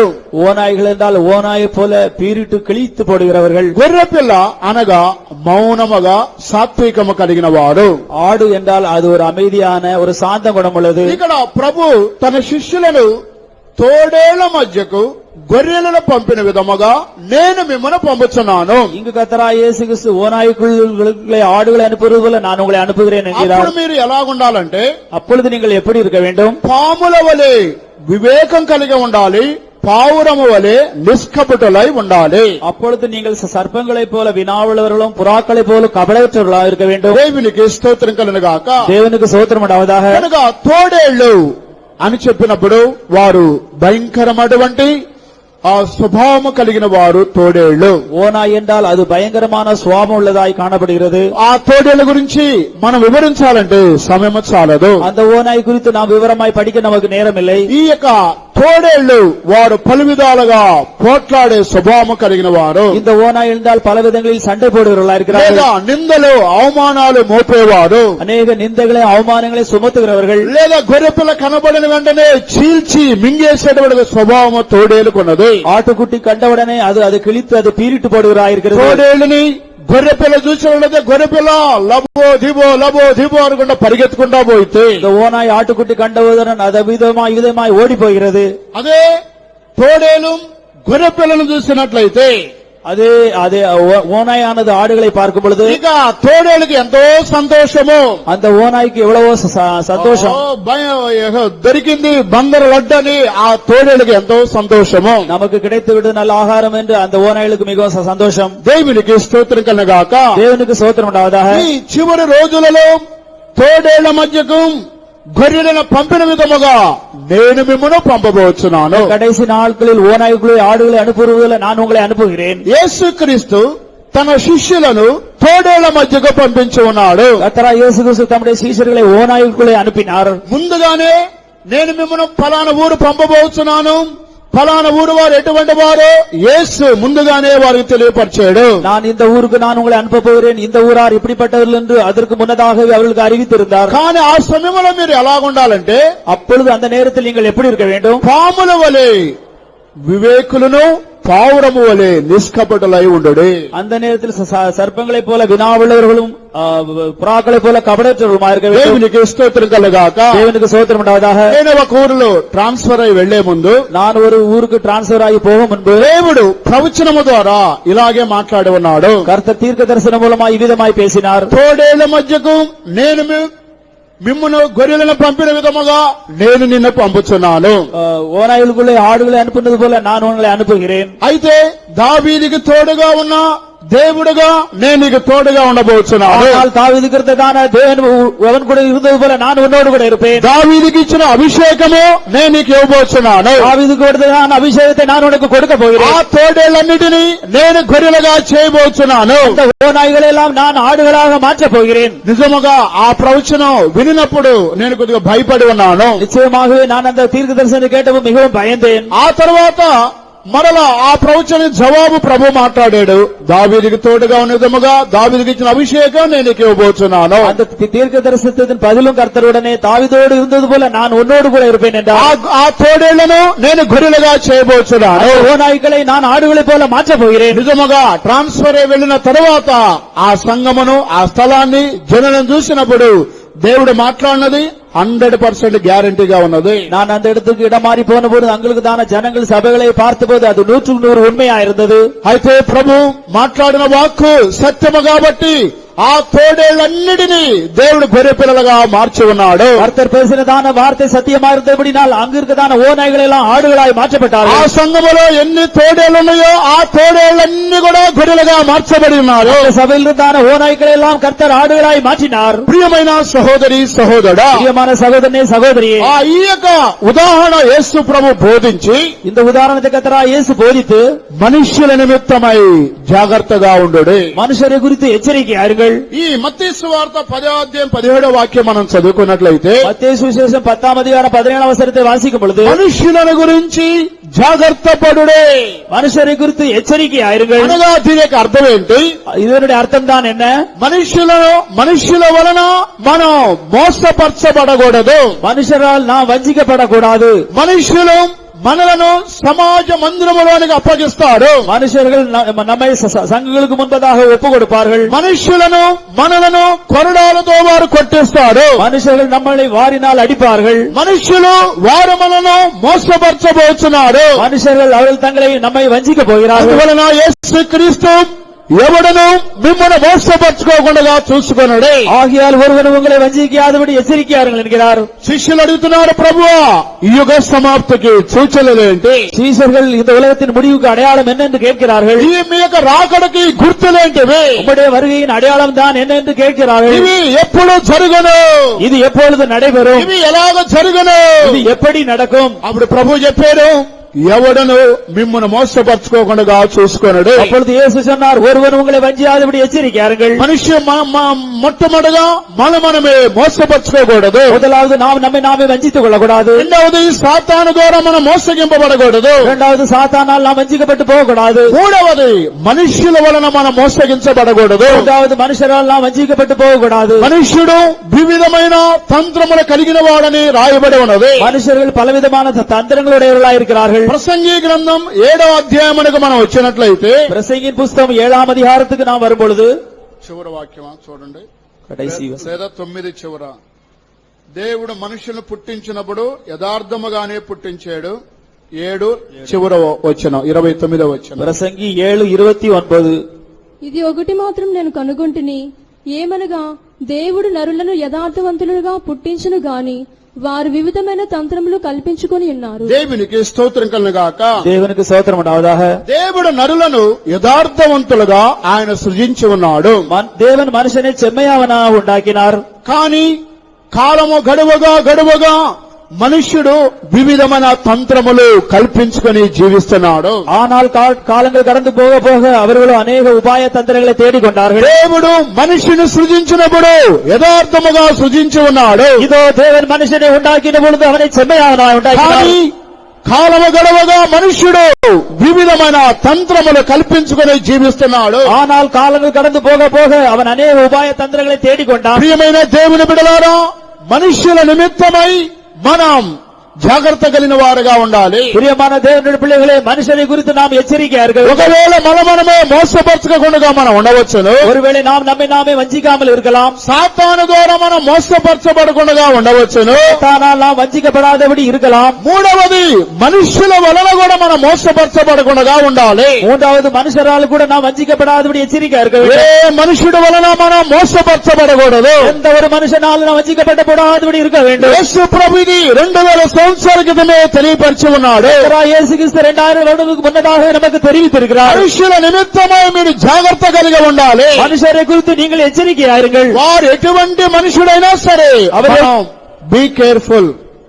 அவர்கள் எப்படிப்பட்டதான மனுஷரா இருந்தாலும் அவர்களை குறித்து எச்சரிக்கையா இருக்க. ప్రతి మనుషుని గురించి మనము జాగ్రత్తగా ఉండాలి. ஒவ்வொரு மனுஷரை குறித்து நாம் எச்சரிக்கையா இருக்க வேண்டும். వారి యొక్క మన సొంత అన్నదమ్ములైనా కావచ్చు, அவர்கள் நம்முடைய சொந்த அண்ணன் தம்பியா இருக்கலாம், లేదా మనకు బంధువులైనా కావచ్చు, அவர்கள் நம்முடைய உற்றார் உறவினரா இருக்கலாம், లేదా మన స్నేహితులైనా కావచ్చు, அவர்கள் நம்முடைய சிநேகிதரா இருக்கலாம், పాత విశ్వాసులైనా కావచ్చు, அவர்கள் ஒரு பழைய விசுவாசியா இருக்கலாம். కానీ ప్రతి మనుషుడి విషయంలో మనము జాగ్రత్త కలిగిన వారుగా ఉండాలి. ஆகையால் ஒவ்வொரு மனுஷரை குறித்து நாம் எச்சரிக்கையா இருப்போம். ఏ మనుషుడు వలన మనం మోసపరచబడకూడదు. மனுஷனால நாம் வஞ்சிக்கப்பட்டு போகக்கூடாது. మీకా పుస్తకములో రాయబడి ఉన్నది, மீகா புத்தகத்தில் விதமாக எழுதப்பட்டிருக்கிறது, ముఖ్య స్నేహితుని నీవు నమ్మవద్దు. உன்னுடையதான முக்கியமான சிநேகிதனை நீ நம்ப வேண்டாம். స్నేహితుని నమ్మవద్దు, ముఖ్య స్నేహితుని అసలే నమ్మవద్దు అని ఉంది. நீ சிநேகிதனை நம்ப வேண்டாம், முக்கிய சிநேகிதனை நீ நம்பவே வேண்டாம். மீகா 7:5. మీకా 7:5. 7:5. மீகா 7:5. స్నేహితుని యందు నమ్మిక ఉంచవద్దు, స్నేహితుని యందు నమ్మిక ఉంచవద్దు, ముఖ్య స్నేహితుని నమ్ముకొనవద్దు. ముఖ్య స్నేహితుని అసలే నమ్మవద్దు. దేవునికి స్తోత్రం కలుగుగాక. தேவனுக்கு ஸ்தோத்திரம் உண்டாவதாக. మరలా చదవమ్మా. స్నేహితుని యందు నమ్మిక ఉంచవద్దు, స్నేహితుని యందు నమ్మిక ఉంచవద్దు, ముఖ్య స్నేహితుని నమ్ముకొనవద్దు. నీ కౌగిటిలో పండుకునే దాని ఎదుట నీ పెదవుల ద్వారమునకు కాపు పెట్టుము. దేవునికి స్తోత్రం కలుగును గాక. தேவனுக்கு ஸ்தோத்திரம் உண்டாவதாக. స్నేహితుని యందు నమ్మిక ఉంచవద్దు. சிநேகிதனை விசுவாசிக்க வேண்டாம். ముఖ్య స్నేహితుని అసలే నమ్మకూడదు. வழிகாட்டியை நம்பவே வேண்டாம். దేవునికి స్తోత్రం కలుగును గాక. தேவனுக்கு ஸ்தோத்திரம் உண்டாவதாக. మరొక చోట రాయబడి ఉన్నది, ముక్కులో శ్వాస ఉన్న ముసలమ్మను కూడా నమ్మకూడదు. இன்னொரு இடத்தில் எழுதப்பட்டிருக்கிறது, மூக்கில் சுவாசம் உள்ளதான மனுஷனை நம்பவே வேண்டாம். యెషయా గ్రంథంలో ఉంది. ఆ వాక్యం కనిపించలేదు నాకు, ఇంకోసారి చెబుతాను. ஏசாயாவில் அந்த வசனம் எழுதியிருக்கிறது, எனக்கு அந்த வசனம் கிடைக்கவில்லை. శ్వాసిక రంధ్రములలో శ్వాస ఉన్న వారిని, ముసలి వారిని కూడా నమ్మకూడదు. மூக்கில் சுவாசமா இருக்கிறதான ஒருவரை நம்ப வேண்டாம். దేవునికి స్తోత్రం కలుగును గాక. தேவனுக்கு ஸ்தோத்திரம் உண்டாவதாக. మనిషిన వలన మనం మోసపరచబడకూడదు. மனுஷரால் நாம் வஞ்சிக்கப்பட்டு போகக்கூடாது. ప్రతి ఒక్క మనిషిని మనం గ్రహించడానికి దేవుడు మనకు వివేచన వరం ఇచ్చాడు. ஒவ்வொரு மனுஷனையும் நாம் விவரித்துக் கொள்ளதா விசேஷமான ஞானத்தை கர்த்தர் நமக்கு தந்திருக்கிறார். సంఘములో 9 వరములు దేవుడిచ్చాడు. சபையில் கர்த்தர் 9 வரங்களை கொடுத்திருக்கிறார். ఈ 9 వరాలలో ఒక వరం ఏమిటంటే వివేచన వరం. இந்த 9 வரங்களில் ஒரு வரம் தான் என்ன? அது பகுத்தறிவுதான வரம். వివేచన వరము அது பகுத்தறிவுதான வரம். ఫలానా సహోదరుడు ఎటువంటి వాడు అని మనం గుర్తుపట్టాలంటే ఒక వివేచన వరం దేవుడు మనకిచ్చాడు. இப்படிப்பட்டதான ஒரு சகோதரன் எப்படி என்று நாம் அறிந்து கொள்ளதா பகுத்தறிவுதான வரத்தை கர்த்தர் நமக்கு தந்திருக்கிறார். లేదా ఒక సహోదరి ఎటువంటి స్వభావం కలిగిందని మనం గ్రహించడానికి వివేచన వరము దేవుడిచ్చాడు. இந்த సహోదరి எப்படிப்பட்டவள் என்று அறிந்து கொள்ளத்தக்கதான பகுத்தறிவுதான வரத்தை கர்த்தர் நமக்கு தந்திருக்கிறார். దేవునికి స్తోత్రం కలుగును గాక. தேவனுக்கு ஸ்தோத்திரம் உண்டாவதாக. ఆత్మల వివేచన, நாம் ஆவியில் அதை பகுத்தறிந்து கொள்ள வேண்டும். కనుక దేవుని యొక్క ఆత్మ ద్వారా, వాక్యము ద్వారా, లౌకిక స్పిరిట్ ద్వారా మన వారిని గ్రహించాలి. தேவனுடைய வசனத்து மூலமாய், தேவனுடைய ஆவியுமாய், உலக ஆவியின் மூலமாய் நாம் அவர்களை பகுத்தறிந்து கொள்ள வேண்டும். దేవునికి స్తోత్రం కలుగును గాక. தேவனுக்கு ஸ்தோத்திரம் உண்டாவதாக. అందువల్ల యేసుక్రీస్తు ఆయన రాకడకు ముందున్నటువంటి సూచనలలో ఆయన మొట్టమొదట పలికిన మాట, ఎవడను మిమ్మల్ని మోసపరచకుండా చూసుకొనుడు. கர்த்தராகிய இயேசு கிறிஸ்துவின் வருகைக்கு முன் அடையாளமாக நீங்கள் ஒருவனாலும் வஞ்சிக்கப்பட வேண்டாம் என்று எழுதப்பட்டிருக்கிறது. దేవునికి స్తోత్రం కలుగును గాక. தேவனுக்கு ஸ்தோத்திரம் உண்டாவதாக. ఇది మూడవ అనుభవం అంటున్నది. இது மூன்றாவது அனுபவமாக இருக்கிறது. ఒక్కొక్క కార్యాన్ని మనం అధికంగా నేర్చుకోవడానికి మనకు సమయం చాలదు. ஒவ்வொரு காரியத்தையும் அதிகமாய் நாம் படிக்க நமக்கு நேரம் இல்லை. మొట్టమొదటిగా పాపము మనలో పెట్టుకొని జీవించడం ద్వారా మనమే మోసపోతున్నాము. நாம் நம்மில் பாவம் இல்லை என்று சொல்லுவோமானால் நம்மை நாமே வஞ்சிக்கிறவர்களா இருப்போம். రెండవది సాతాను ద్వారా మనం మోసపోతున్నాము. இரண்டாவது சாத்தானால் நாம் வஞ்சிக்கப்பட்டு போகிறோம். మూడవది మనుషుల ద్వారా మనం మోసపరచబడుతున్నాము. மூன்றாவது மனுஷரால் நாம் வஞ்சிக்கப்பட்டு போகிறோம். నాలుగవదిగా మనం చూసినట్లయితే நான்காவதாக நாம் பார்க்கும் பொழுது వ్యర్థమైన మాటల వలన మనమే మోసపరుచుకుంటున్నాము. வீணான வார்த்தைகளால் நாம் நம்மை நாமே வஞ்சித்துக் கொள்கிறோம். ఎఫెసీయులకు రాసిన పత్రిక 5వ అధ్యాయమునకు మనం వచ్చినట్లయితే எபேசியருக்கு எழுதியதான நிருபம் 5ஆம் அதிகாரத்துக்கு நாம் வருவோமானால் 7వ వాక్యం చదవండి. 5:7 5:6 ఎఫెసీయులకు రాసిన పత్రిక 5వ అధ్యాయము 6వ వాక్యం. వ్యర్థమైన మాటల వలన ఎవడునూ మిమ్మును మోసపరచనీయకుడి. ఇట్టి క్రియల వలన దేవుని ఉగ్రత అవిధేయులైన వారి మీదకి వచ్చును గనుక మీరు అట్టి వారితో పాలివారై ఉండకుడి. దేవునికి స్తోత్రం కలుగును గాక.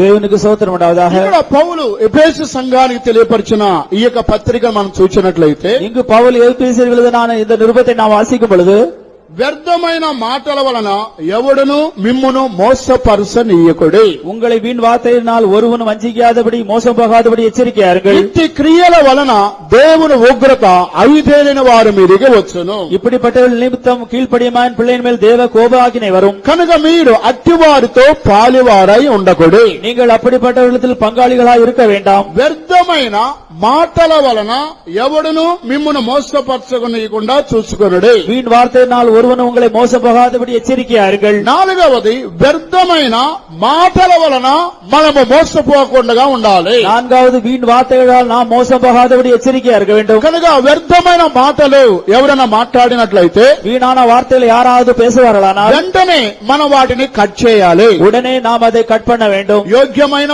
మాటలు, ఆరోగ్యకరమైన మాటలు మాట్లాడినప్పుడే మనం వాటిని వినాలి. தகுதியான வார்த்தையும் ஆரோக்கியமான வார்த்தையும் பேசினால் நாம் பேசலாம். కనుక మనము కూడా మన యొక్క ఉద్యోగ స్థలాలలోను, நாமும் நம்முடைய வேலை ஸ்தலத்திலும் వ్యాపార స్థలాలలోను, நம்முடைய வியாபார ஸ்தலத்திலும் లేదా సమాజ అన్యుల మధ్యలో మనం మాట్లాడేటప్పుడు, பொதுவான ஜனங்களிடத்தில் நாம் பேசும் பொழுது, లేదా మన విశ్వాసుల మధ్యలో కూడా మనం మాట్లాడేటప్పుడు, நம்முடைய விசுவாசிகள் கூட நாம் பேசும் பொழுது మన నోట్లో వచ్చేటువంటి మాటలు ఆరోగ్యకరమైన వార్తలుగా ఉండాలి. நம்முடைய வாயிலிருந்து வருவதான வார்த்தை ஆரோக்கியம் உள்ளதா இருக்க வேண்டும். ఆరోగ్యకరమైన మాటలు మనలో నుండి బయలుదేరవలెను. ஆரோக்கியமான வார்த்தைகளை நாம் நம்முடைய வாயிலிருந்து புறப்பட பண்ணுவோம். వ్యర్థమైన మాటలు వచ్చినట్లయితే అవి మనలను ఇతరులను మోసం చేస్తున్నవి. வீண் வார்த்தை நம்மிலிருந்து வருவோமானால் அது நம்மையும் மற்றவர்களையும் மோசம் பண்ணுகிறது. వ్యర్థమైన ప్రతి మాట అది న్యాయ తీర్పులోనికి వచ్చునని రాయబడి ఉన్నది. வீணான வார்த்தைகளை பேசுவோனால் ஒவ்வொரு வார்த்தையும் நியாய தீர்ப்புக்கு ஏதுவாக இருக்கிறது. వ్యర్థమైన మాటల వలన ఎవరును మిమ్మల్ని మోసపరచనీయకుడి. வீண் வார்த்தைகளால் ஒருவனும் உங்களை மோசపోகாதபடி எச்சரிக்கையா இருங்கள். ప్రియమైన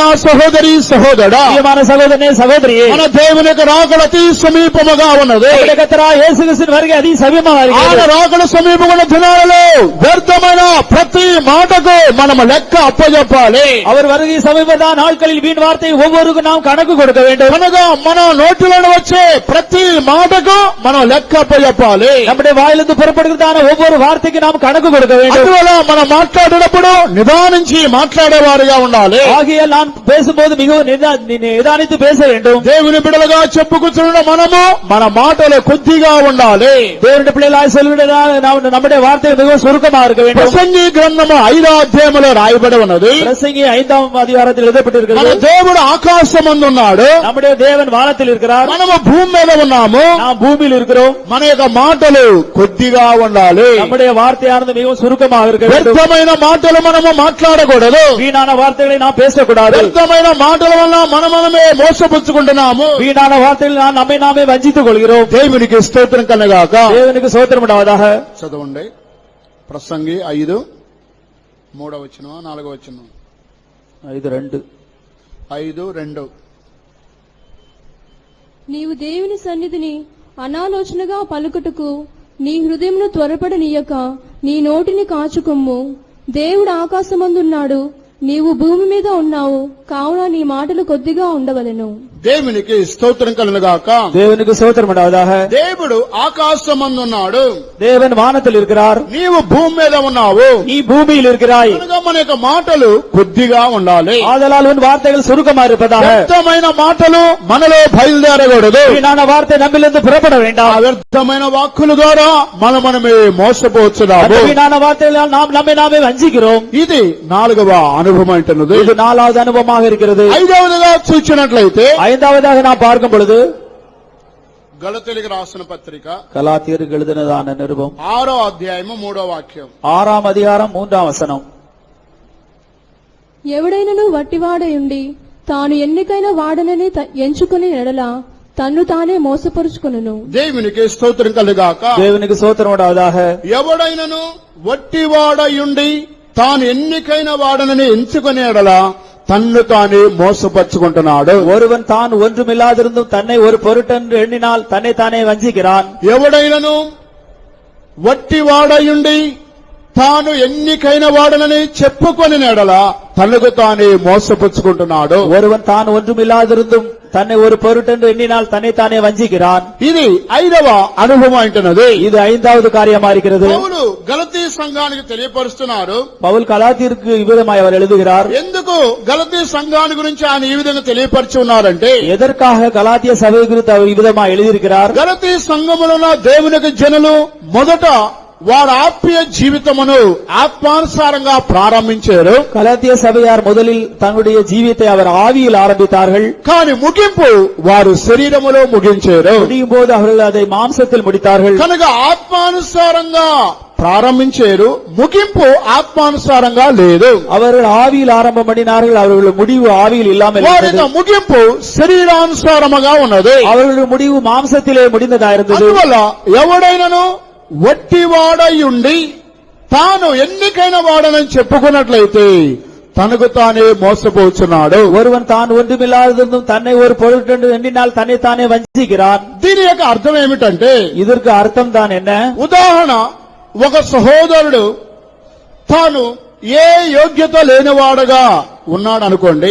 உதாரணமாக ஒரு சகோதரன் தனக்கு எந்த விதமான யோக்கியதை இல்லாமல் இருந்தாலும் తన కాలేజీలోనో కుటుంబములోనో సంఘములోనో అన్ని విషయాలలో అతడు జీరోగా ఉన్నాడు అని అనుకోనండి. அவன் தன்னுடைய காலேஜிலோ தன்னுடைய வீட்டிலோ அவன் தன்னுடைய சபையிலோ அவன் ஒரு ஜீரோவாக இருந்தாலும், స్కూల్లోను ఇంటిలోను సంఘములోను ఏ యోగ్యత లేకుండా ఉపయోగము లేకుండా అతడు ఒక జీరో వేస్ట్ క్యాండిడేట్ గా ఉన్నారు అనుకోనండి. அவன் ஸ்கூலிலும் தன்னுடைய வீட்டிலும் தன்னுடைய சபையிலும் அவன் ஒன்றுக்கு உதவாத ஒரு ஜீரோவாக இருக்கும் பொழுது, కానీ అతను నేను నా యొక్క కాలేజీలో హీరోగా ఉన్నాను, నంబర్ 1 గా ఉన్నాను, ఇంటిలో నంబర్ 1 గా ఉన్నాను, సంఘములోనే నేనే ప్రయోజనకరమైన వాడని అని తన్ను తానే హెచ్చించుకున్నట్లయితే అతడు మోసపోతున్నాడని ఈ వాక్యం యొక్క అర్థము. அவன் ஒன்றுமில்லாமல் இருந்தும் காலேஜில் அவன் நம்பர் 1 ஆகவும் தன்னுடைய வீட்டிலும் சபையிலும் நான் மிகவும் பிரயோஜனமுள்ளவன் என்று அவன் நினைத்தால், అందువల్ల తాను వట్టివాడై ఉండి తాను ఎన్నికైన వాడనని అనుకున్నట్లయితే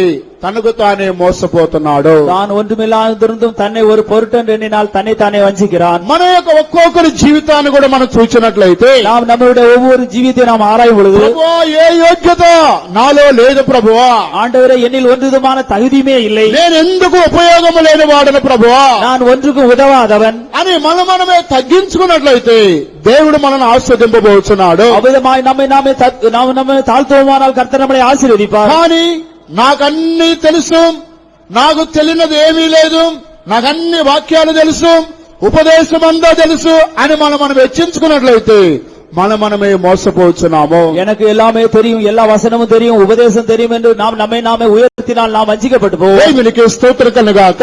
దేవునికి స్తోత్రం ఉండవதாக. మన ఒక్కొక్కరు కూడా ఈ చివరి దినాలలో క్రీస్తు ఎదుట రిక్తులుగా మనం ఉండాలి. ஆகியால் இந்த நாட்கள் கடைசி நாளில் கிறிஸ்து முன்பதாக நாம் ஒரு தரித்திரராய் காணப்பட வேண்டும். యేసు క్రీస్తు కూడా తండ్రి అయిన దేవుని ఎదుట తన్ను తానే తగ్గించుకొని రిక్తుడుగా ఆయన ఉన్నాడు. கர்த்தராகிய இயேசு கிறிஸ்து கூட பிதாவின் முன்பதாக தம்மை தானே தாழ்த்தி அவர் ஒன்றுமில்லாத இருந்தார். ఆయన దేవుడు కుమారుడు అయినప్పటికీ, அவர் தேவனுடைய குமாரனாய் இருந்தும், దేవదూతల కంటే గొప్పవాడు అయినప్పటికీ, தேவதூதர்களை காட்டிலும் அவர் பெரியவராய் இருந்தார். దేవునితో సమానముగా ఉండవలసిన దేవుడైనప్పటికీ, அவர் தேவனுக்கு அவருடைய சமமாய் இருந்தாலும், అయితే ఆయన తన్ను తానే రిక్తుడుగా చేసుకున్నాడు. அவர் తம்மை தாமே வெறுமையாக்கினார். శిలువ మరణము పొందినంతగా రిక్తుడుగా చేసుకున్నాడు. அவர் சிலுவையின் மரண பரியந்தம் தம்மை தாமே வெறுமையாக்கினார். నేను దేవుణ్ణి దేవుని కుమారుని యేసు చెప్పుకొనలేదు. நான் தேவனுடைய குமாரன் என்று அவர் சொல்லவில்லை. నేను దేవదూతల కంటే గొప్పవాడని ఆయన చెప్పుకోలేదు. நான் தேவதூதர்களை காட்டிலும் பெரியவன் என்று அவர் சொல்லவில்லை. నేను పరలోకములో ఉండవలసిన వాడనని ఆయన చెప్పుకొనలేదు.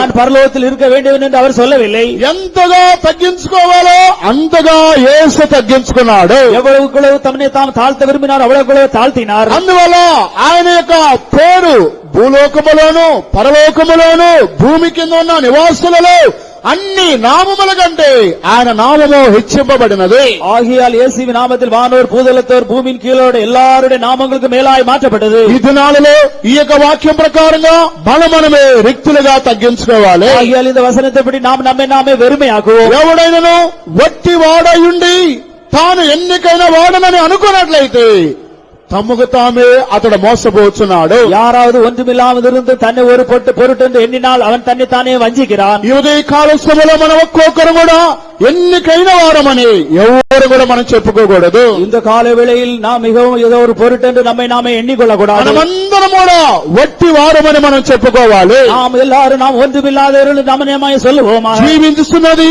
నేను కాదు, క్రీస్తే నాలో జీవించున్నాడు. ஜீவிக்கிறது நான் அல்ல, கிறிஸ்துவேனில் ஜீவிக்கிறார். జీవించినది నేను కాదు, క్రీస్తే నాలో జీవించున్నాడు. ஜீவிப்பது நான் அல்ல, கிறிஸ்துவேனில் ஜீவிக்கிறார். నేను ఏమై ఉన్నానో అది దేవుని కృపని పౌలు బోధిస్తున్నాడు.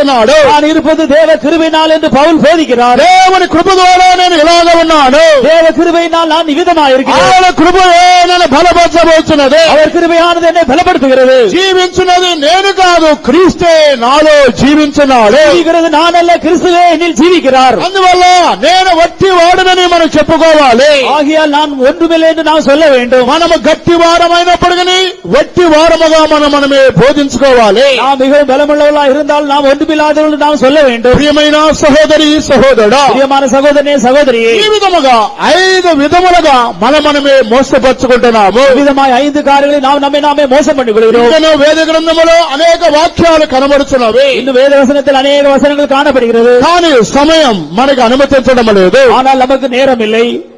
యేసుక్రీస్తు రాకడకి యుగ సమాప్తికి అనేకమైన సూచనలు కనబడుతున్నవి. கர்த்தராகிய இயேசு கிறிஸ்துவின் வருகைக்கு அநேக அடையாளங்கள் காணப்படுகிறது. ఆయన చెప్పినటువంటి మొదటి అనుభవం ఎవడను మిమ్మును మోసపరచుకోకుండా చూసుకొనుడి. அவர் சொன்னதான முதலாவது அடையாளங்கள் ஒருவனும் உங்களை வஞ்சியாதபடி எச்சரிக்கையா இருங்கள். మరలా మత్తయి సువార్త 24వ అధ్యాయానికి మనం వచ్చినట్లయితే மறுபடியும் மத்தேயு சுவிசேஷம் 24வது அதிகாரத்துக்கு வரும்பொழுது 5வது வசனங்கள். అనేకులు నా పేరిట వచ్చి నేనే క్రీస్తునని చెప్పి పలువురిని మోసపరచెదరు. దేవునికి స్తోత్రం కలుగును గాక. தேவனுக்கு ஸ்தோத்திரம் உண்டாவதாக. అనేకులు నా పేరట వచ్చి నేనే క్రీస్తునని పలువురిని మోసపరిచెదరు. அநேகர் என் நாமத்தை தரித்துக் கொண்டு நானே கிறிஸ்து என்று சொல்லி அநேகரை வஞ்சிக்கிறார்கள். అనేకులు నా పేరట వచ్చి నేనే క్రీస్తునని పలువురిని మోసపరిచెదరు.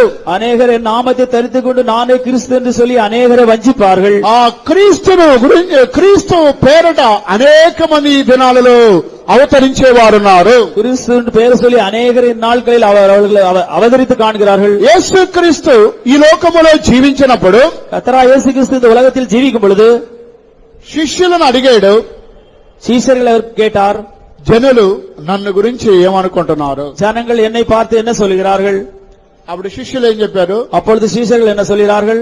ఇర్మియా అనుకుంటున్నారు. ஒருவர் உங்களை எரேமியா என்று சொல்கிறார். ప్రవక్తలలో ఒక ప్రవక్త అనుకుంటున్నారు. தீர்க்கதரிசிகளில் ஒரு தீர்க்கதரிசி என்கிறார்கள். ఏలియా అనుకుంటున్నారు. ஏலியா என்று சொல்கிறார்கள். అని పలు విధాలుగా జనులు అనుకుంటున్నారని ప్రభు అడిగిన దానికి శిష్యులు జవాబు చెప్పారు. பல விதங்களில் ஜனங்கள் உண்மை சொல்கிறார்கள் என்று இயேசு கேட்டதுக்கு சீஷர்கள் விதமாய் சொன்னார்கள். మరలా ప్రభు చెప్పారు, సరే మీరేమనుకుంటున్నారు నన్ను గురించి అని. மறுபடியும் சீஷர்களை நோக்கி கேட்டார், நீங்கள் என்ன நினைக்கிறீர்கள்? అప్పుడు శిష్యులు ఏం చెప్పారండి? அப்பொழுது சீஷர்கள் என்ன சொன்னார்கள்?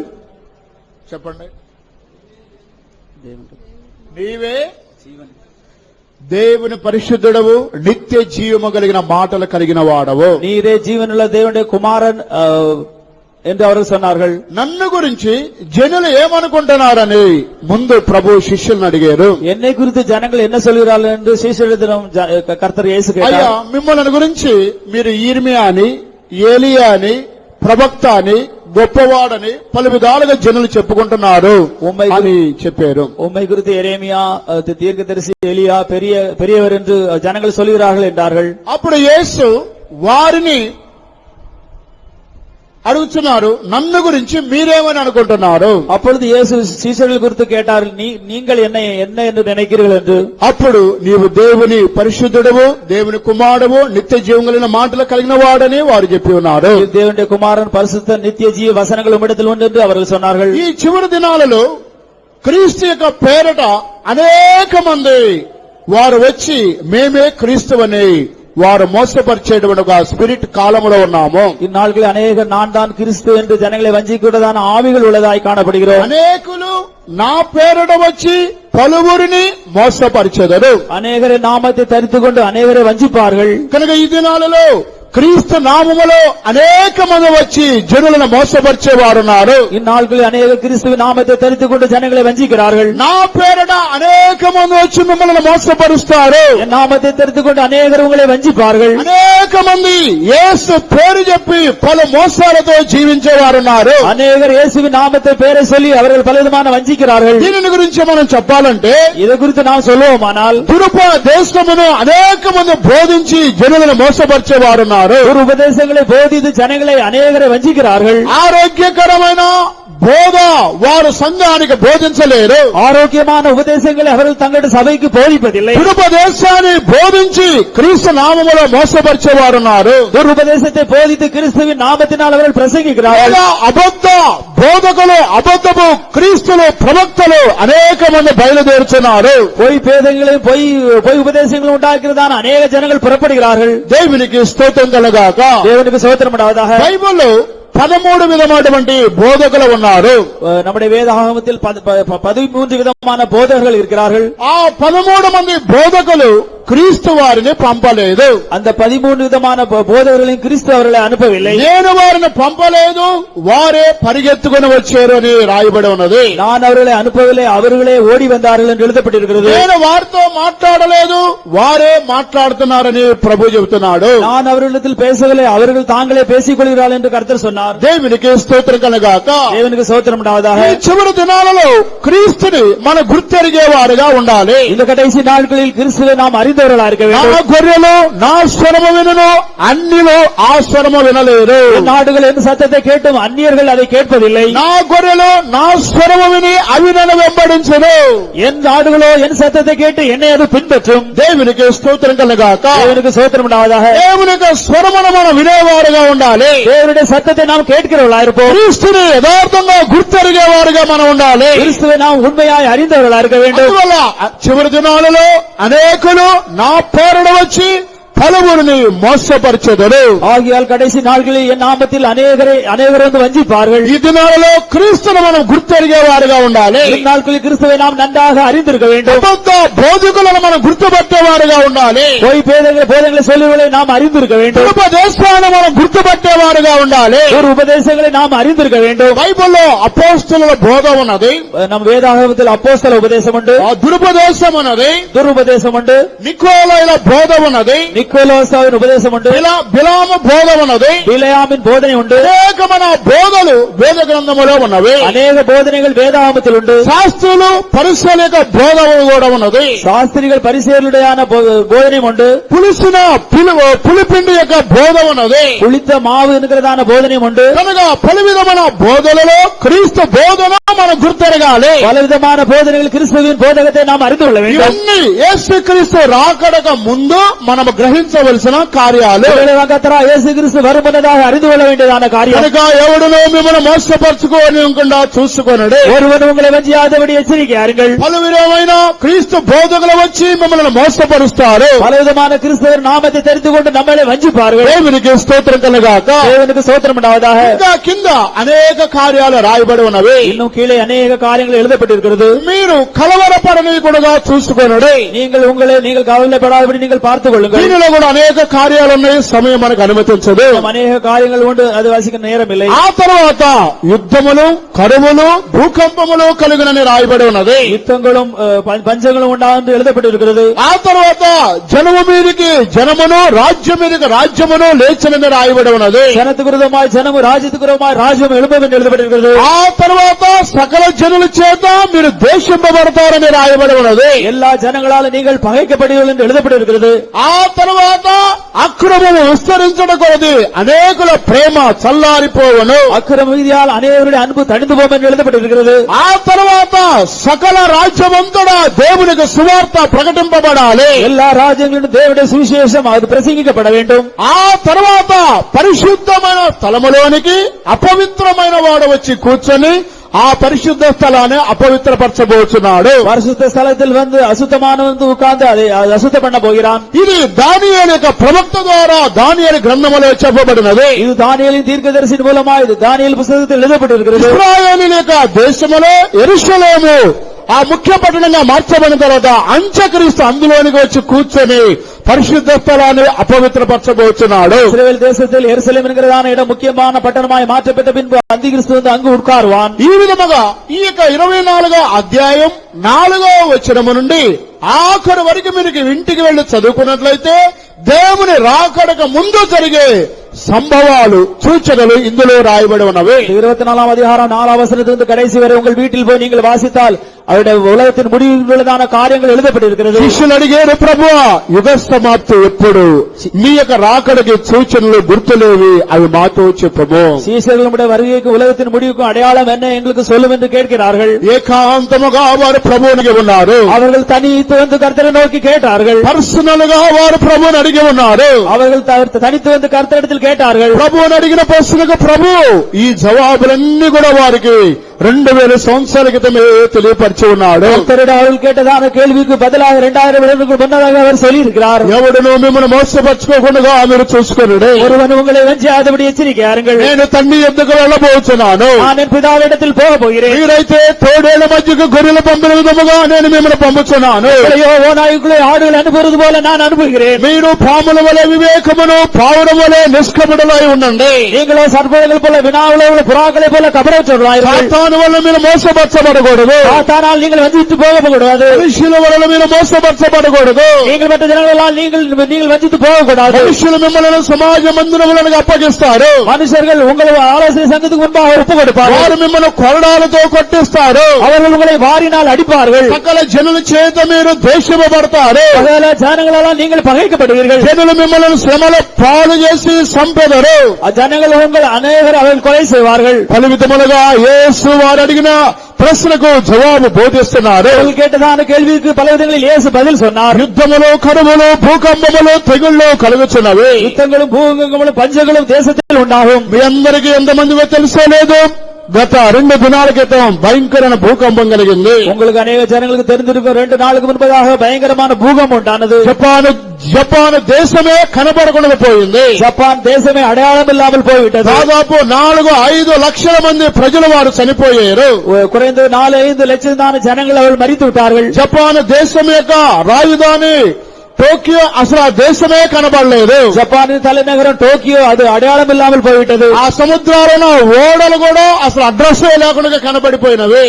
அந்த கடலில் இருக்கதான கப்பல்கள் அது அட்ரஸ் இல்லாமல் போய்விட்டது. ఇంతవరకు భూమి మీద అంత మహా భూకంపం కలగలేదు. இதுவரை இந்த பூமியில் அப்படிப்பட்டதான பூகம்பம் உண்டாகவே இல்லை. అందువల్ల దేవుని యొక్క రాకడ మిక్కిలి సమీపముగా ఉన్నది. ஆகையால் தேவனுடைய வருகை மிகவும் சமீபமா இருக்கிறது. 2011-12 సంవత్సరములు ఈ సంవత్సరాలు శ్రమల కాలముగా ప్రజలు శ్రమలు అనుభవించబోతున్నారు. 2012 வருடத்தில் ஜனங்கள் அவர் உபத்திர காலமாக உபத்திரம் அனுபவிக்க போகிறார்கள். ఇవన్నీ కూడా కరువులు కలవరములు యుద్ధములు భూకంపముల కాలం అంటున్నది. இதெல்லாம் யுத்தங்களும் பஞ்சங்களும் பூகங்களும் உண்டான காலமா இருக்கிறது. చంద్రుడు కూడా భూమికి దగ్గరికి రాబోతున్నాడు. அது சந்திரன் கூட பூமிக்கு பக்கத்தில் வர போகிறான். భయంకరమైన ఒక కాలము మన ముందు ఉన్నది. பயங்கரமான காலம் நமக்கு முன்பதாக இருக்கிறது. మహా శ్రమలు ఈ యొక్క భూమి మీద జరగబోతున్నవి. மகா பெரியதான உபத்திரம் இந்த பூமியில் உண்டாக போகிறது. సూర్యుడు కూడా భూమికి దగ్గరగా రాబోతున్నాడు. சூரியன் கூட பூமிக்கு அருகாமையில் வரப்போகிறது. ఆకాశములో గ్రహాలు నక్షత్రాలు తారుమారుగా కనబడుతున్నవి.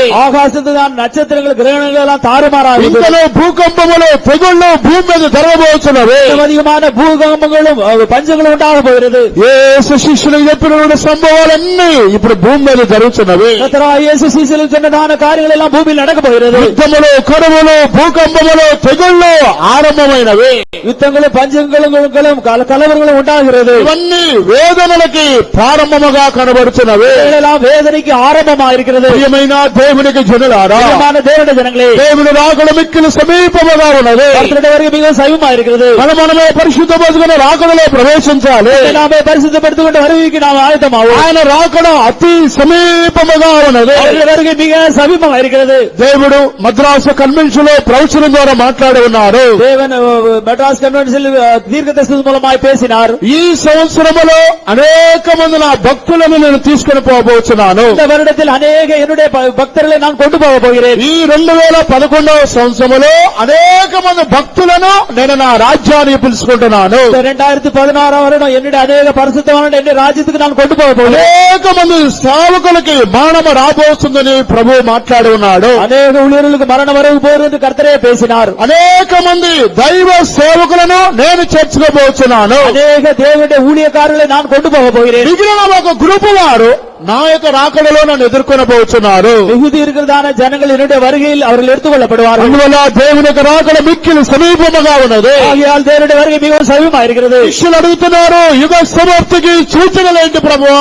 சீசர்கள் கேட்கிறார்கள், உலகத்தின் முடிவுக்கு அடையாளம் தான் என்ன? ఈ యొక్క రాకడికి గుర్తులు సూచనలేంటి? உங்களுடைய வருகைக்கு அடையாளம் தான் என்ன என்று கேட்கிறார்கள். ఆ సూచనలన్నీ కూడా ఇప్పుడు మనము చూస్తూనే ఉన్నాము. அடையாளங்கள் எல்லாம் நாம் இப்பொழுது பார்த்து கொண்டே இருக்கிறோம். టీవీ ద్వారా, రేడియో ద్వారా, పేపర్ల ద్వారా అనేక కార్యాలు, బైబిల్లో జరిగిన కార్యాలు వార్తల ద్వారా మనం చూడగలుగుతున్నాము. டிவியில் பேப்பரில் ரேடியோவில் நாம் பைபிள் உள்ளதான காரியங்களை எல்லாம் பார்த்து கொண்டிருக்கிறோம். అనేకమైన యుద్ధాలు కరువులు కూడా మనం చూడగలుగుతున్నాము. అనేకమైన యుద్ధங்களையும் பஞ்சங்களையும் நாம் பார்த்து கொண்டிருக்கிறோம். రాజ్యం మీదకి రాజ్యము, జనము మీదకి జనము కూడా లేచుతున్నవి. జనத்துக்கு విరోధమాய் జనము, రాజ్యத்துக்கு విరోధమాய் రాజ్యం எழும்பி கொண்டிருக்கிறது. మనుషులు పలువిధం కలవరముతో జీవించేవారు. మనుషులు పలువిధమైన కలవరத்தால் జీవిக்கிறார்கள். సమాధానము, నెమ్మది, ఆరోగ్యము లేనివారు. సమాధానం, ఆరోగ్యం, నెమ్మది ఇல்லாமல் இருக்கிறார்கள். మనుషులు పలు విధాలుగా చంపబడము. మనుషులు పలు విధంగా కొల్లப்படுகிறார்கள். మనుషులు పలు విధాలుగా ద్వేషింపబడము. మనుషులు పలు విధంగా పகைக்கப்படுகிறார்கள். సంఘములో భ్రష్టత్వము సంభవించడము. సభயில் అది అక్రమங்கள் உண்டாகிறது. దేవునికి జనంలో ఆది ప్రేమ చల్లారిపోవడము. జనங்களில் ఆది అன்பు కురైందు పోகிறது. సంఘములోను, దేశములోను, భూమి మీద, లోకములో ఎన్నో కార్యాలు మన కన్నుల ముందు నెరవేర్చున్నవి. దేశத்திலும் సభయిலும் కుటుంబத்திலும் పలవిధమైన కార్యాలను కనుభవమాయి பார்க்கிறோம். ఇవన్నీ చూచినప్పుడు తలల పైకెత్తిన వారు ధన్యులు. ఇవెల్లాం నా పార్కుబోదు తలகளை ఉయర్తేవాళ్ళు భాగ్యవాన్లు. మీ తలల పైకెత్తి విడుదల సమీపముగా ఉన్నదని ఎంతమంది గ్రహించగలుగుతున్నారు? நம்முடைய தலைகளை உயர்த்தி நம்முடைய விடுதலை சமீபமா இருக்குது எத்தனை பேர் பார்க்கிறோம்? యేసు త్వరలో రాబోచున్నాడు. యేసు అతి శీఘ్రమాయి வரப்போகிறார். యేసు త్వరలో రాబోచున్నాడు. యేసు అతి శీఘ్రం வெளிப்பட போகிறார். ఎవడును మిమ్మల్ని మోసపరచుకోకుండా చూసుకున్నాడు. ஒருவன் உங்களை வஞ்சியாதபடி எச்சரிக்கையாருங்கள். ఎవరు కూడా మనల్ని మోసపరచుకోకూడదు. ஒருவரும் நம்மளை வஞ்சிக்க கூடாது. మనమే మోసపరచుకోకూడదు. நாமே வஞ்சித்துக் கூடாது. సాతాను వల్ల మనం మోసగింపబడకూడదు. வஞ்சிக்க கூடாது. వ్యర్థమైన మాటల వల్ల మనం మోసగించబడకూడదు. వార్తల நாம் మోస పోకూడదు. మనమే హెచ్చించుకొని మనం మోసపరచుకోకూడదు. నామే ఉయర్తికొండి நாம் வஞ்சித்து పోకూడదు. ఎల్లప్పుడూ వట్టి వారము రిక్తులుగా ఉన్నామని మనమే తగ్గించుకోవాలి. அதேபோல ஒன்றுமில்லை வெறுமையாக்கி கொண்டு நாம் జీవిக்க வேண்டும். దురుపదేశం వల్ల మనం మోసపరచబడకూడదు. ఉపదేశத்தினால் நாம் நம்மை வஞ்சிக்க கூடாது. యేసు త్వరలో రాబోచున్నాడు. యేసు అతి శీఘ్రమాయి வெளிப்படுவார். ఆయన రాకడ కొరకు మనల్ని సిద్ధపరచును. అప్పటి వరకు நம்ம எல்லாரும் ఆయత్తపడుతువారాக. ఊరి వచ్చినట్లు ఆదినం వచ్చును, ఐగిక విచారము నేత్రాలు విడిచెదం. ఊరి వచ్చినట్లు ఆదినం వచ్చును, ఐగిక విచారము నేత్రాలు విడిచెదం. కళంకములిని పౌరమువని, కళంకములిని పౌరమువని, ముంగచు ఎల్లప్పుడు ప్రార్థించిదం. ముంగచు ఎల్లప్పుడు ప్రార్థించిదం. మరణత ప్రభువు యేసు మహిమలో వచ్చునుగా.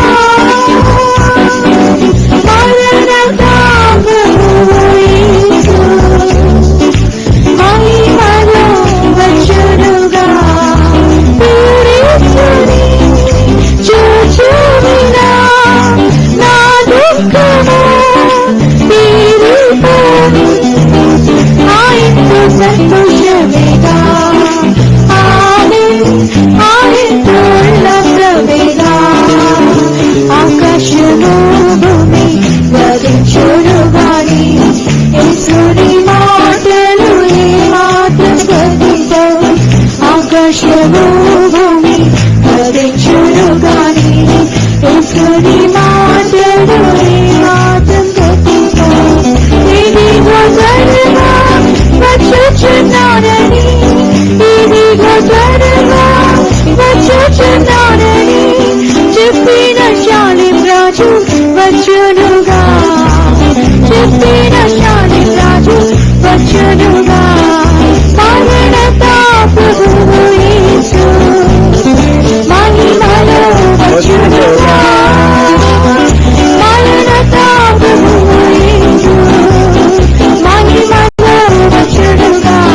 తీర్చుని చూచువినా నా దుఃఖము తీరిపోని, ఆయనతో సంతోషముగా. ఆమేన్. ఆయనతో ఉల్లాసముగా. ఆయనతో సంతోషముగా. ఆమేన్. ఆయనతో ఉల్లాసముగా. మరణత ప్రభువు యేసు మహిమలో వచ్చునుగా. మరణత ప్రభువు యేసు మహిమలో వచ్చునుగా. మరణత ప్రభువు యేసు మహిమలో వచ్చునుగా. మరణత ప్రభువు యేసు మహిమలో వచ్చునుగా. మరణత ప్రభువు యేసు మహిమలో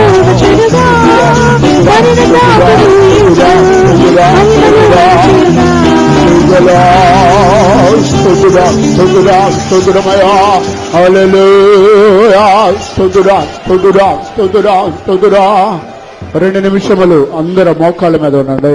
2 నిమిடம் நாம் எல்லாரும் முழங்காலில் நிற்போம். మనం విన్నటువంటి వాక్యమునకు మనమే అప్పగించుకుందాం. நாம் கேட்ட தான வசனத்துக்கு நம்மை நாமே ஒப்பு கொடுப்போம். శిష్యులు అడుగుతున్నారు, ప్రభువా ఈ యుగ సమాప్తి ఎప్పుడు, మీ యొక్క రాకడకి సూచనలేంటి, గుర్తులేంటి అని వారు ప్రభువుని అడిగి ఉన్నారు. சீசர்கள் ஆண்டவரை நோக்கி, ஆண்டவரே உலகத்தின் முடிவுக்கும் உங்களுடைய வருகைக்கும் உள்ளதான அடையாளம் என்று கேட்கிறார்கள். అప్పుడు ప్రభువు చెప్పారు, ఎవడను మిమ్మల్ని మోసపరచుకోకుండా చూసుకోనడు. அப்பொழுது கர்த்தர் சொன்னார், ஒருவன் உங்களை வஞ்சிக்காதபடி எச்சரிக்கையாருங்கள். ఉదయ కాల సమయములో ఈ వాక్యమును బట్టి ప్రభువు మన ఒక్కొక్కరితో మాట్లాడి ఉన్నాడు. இந்த காலவேளையில் இந்த வசனத்தின் மூலமாய் கர்த்தர் நம்ம ஒவ்வொருவரோடு பேசியிருக்கிறார். ఆయన రాకడకు ముందు మనమే మోసపరచుకోకూడదు. அவருடைய வருகைக்கு முன்னதாக நாம் நம்மை நாமே வஞ்சித்துக் கொள்ளக்கூடாது. మనలో పాపము ఉన్నప్పుడు, పాపము లేదని మనం అనుకున్నట్లయితే మనం మోసపోవచ్చున్నాము. நாம் நம்மில் பாவம் இல்லை என்போமானால் நம்மை நாமே வஞ்சிக்கிறவர்களாக இருப்போம். సాతాను ద్వారా మనం మోసపోవచ్చున్నాము. சாத்தானால் நாம் வஞ்சிக்கப்படுகிறோம். మనుషుల ద్వారా మనం మోసపోవచ్చున్నాము. மனுஷர்களால் நாம் வஞ்சிக்கப்படுகிறோம். వ్యర్థమైన మాటల వల్ల మనం మోసపోవచ్చున్నాము. వార్తలు நம்மை நாம் మోసపోகிறோம். మన ఒట్టివారుగా ఉండి ఎన్నికైన వారమని చెప్పుకొని మనమే మోసపోతున్నాము. ஒன்றுமில்லாமல் இருந்தும் நம்மை நாமே பெரியவர்களா எண்ணினால் நம்மை நாமே வஞ்சிக்கிறவர்களா இருக்கிறோம். మన దేవుని బిడ్డలారా, ఈ విన్న వాక్యం ప్రకారంగా మనలో ఎంతమంది మనం మోసపోయిన వారుగా కనబడుతున్నాము. இந்த வசனத்தின்படி நாம் நாமே எத்தனை பேர் நம்மை நாமே வஞ்சிக்கிறவர்களா இருக்கிறோம். ఈ వాక్యమునకు మీరే అప్పగించుకున్నట్లయితే, இந்த வசனத்துக்கு நீங்கள் உங்களை ஒப்பு கொடுப்பீர்களானால், ఇక మోసము లేకుండా నన్ను తప్పించండి. ஆண்டவரே, இந்த வஞ்சிக்கிற காரியங்கள் என்னை விடுவிமையா, వివేకమైన ఆత్మను నాకు అనుగ్రహించండి ప్రభువా. கேட்டதான் ஆவியை நீர் கொடுத்துருளும். రాకడ సమీపముగా ఉన్నది ప్రభువా. ఏ మనుషుల వల్ల మోసగించబడకూడదు ప్రభువా. మనుషునాలు వంచబట్టు పోకూడదు. సాతాను వల్ల నేను మోసగించబడకూడదు ప్రభువా. సాతానాలు వంచబట్టు పోకూడదు. నన్ను నేనే మోసపరచుకోకూడదు ప్రభువా. నానే వంచితుకు కొల్లకూడదు. అంటే నాలో వ్యర్థమైన మాటల వల్ల నేను మోసగించబడకూడదు. దాని వీటి వార్త మూలమా ఎన్నే వంచితు పోకూడదు. నన్ను కనికరించండి. ఆండవరే ఎన్ మేల్ ఇరకమాయిరం. నన్ను మోసములోనే తప్పించండి ప్రభువా. తప్పి ఒక్క నిమిషం ప్రభుని అడగండి. ஒரு நிமிடம் நீங்க ஆண்டவரிடத்தில் கேளுங்கள். దేవుడు మనకి కృప ఇవ్వబోతున్నాడు. நம்மளுக்கு கிருபையை தரப்போகிறார். దేవుడు మనకు అభిషేకం ఇవ్వబోతున్నాడు. நம்மளுக்கு అభిషేకం తరపోகிறார். ఈ మోసములో పడకుండా దేవుడు మనకు తప్పింపబోతున్నాడు.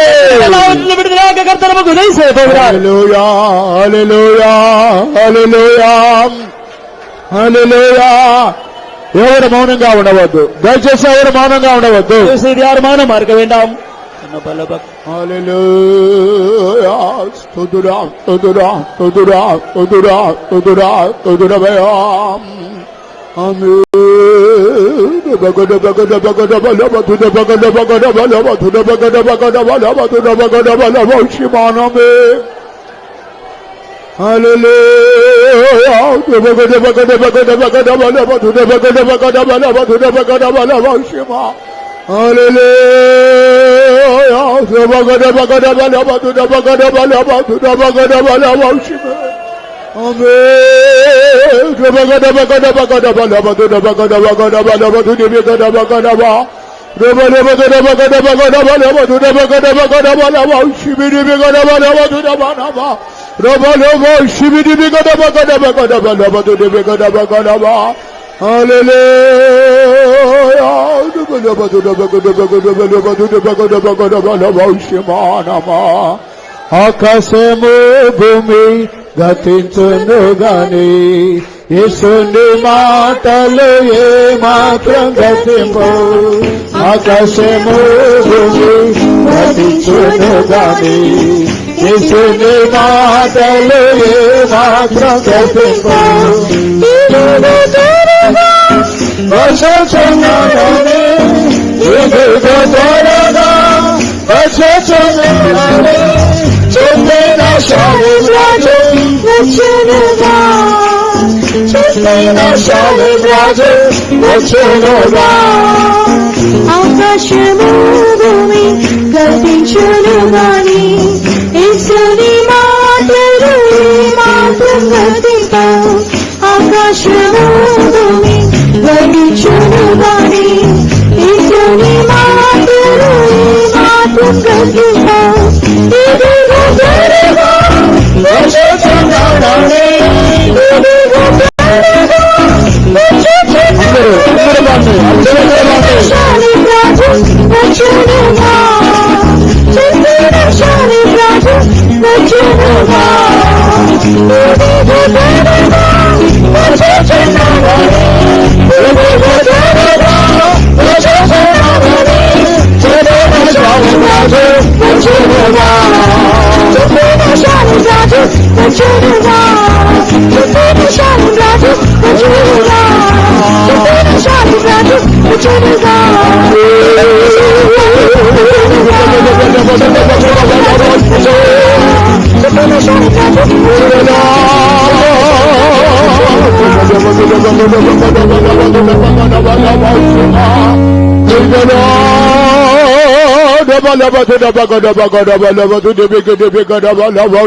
ప్రభు మన కూటాన్ని ఆస్వాదించిన దైవరుగా స్తోత్రించదము.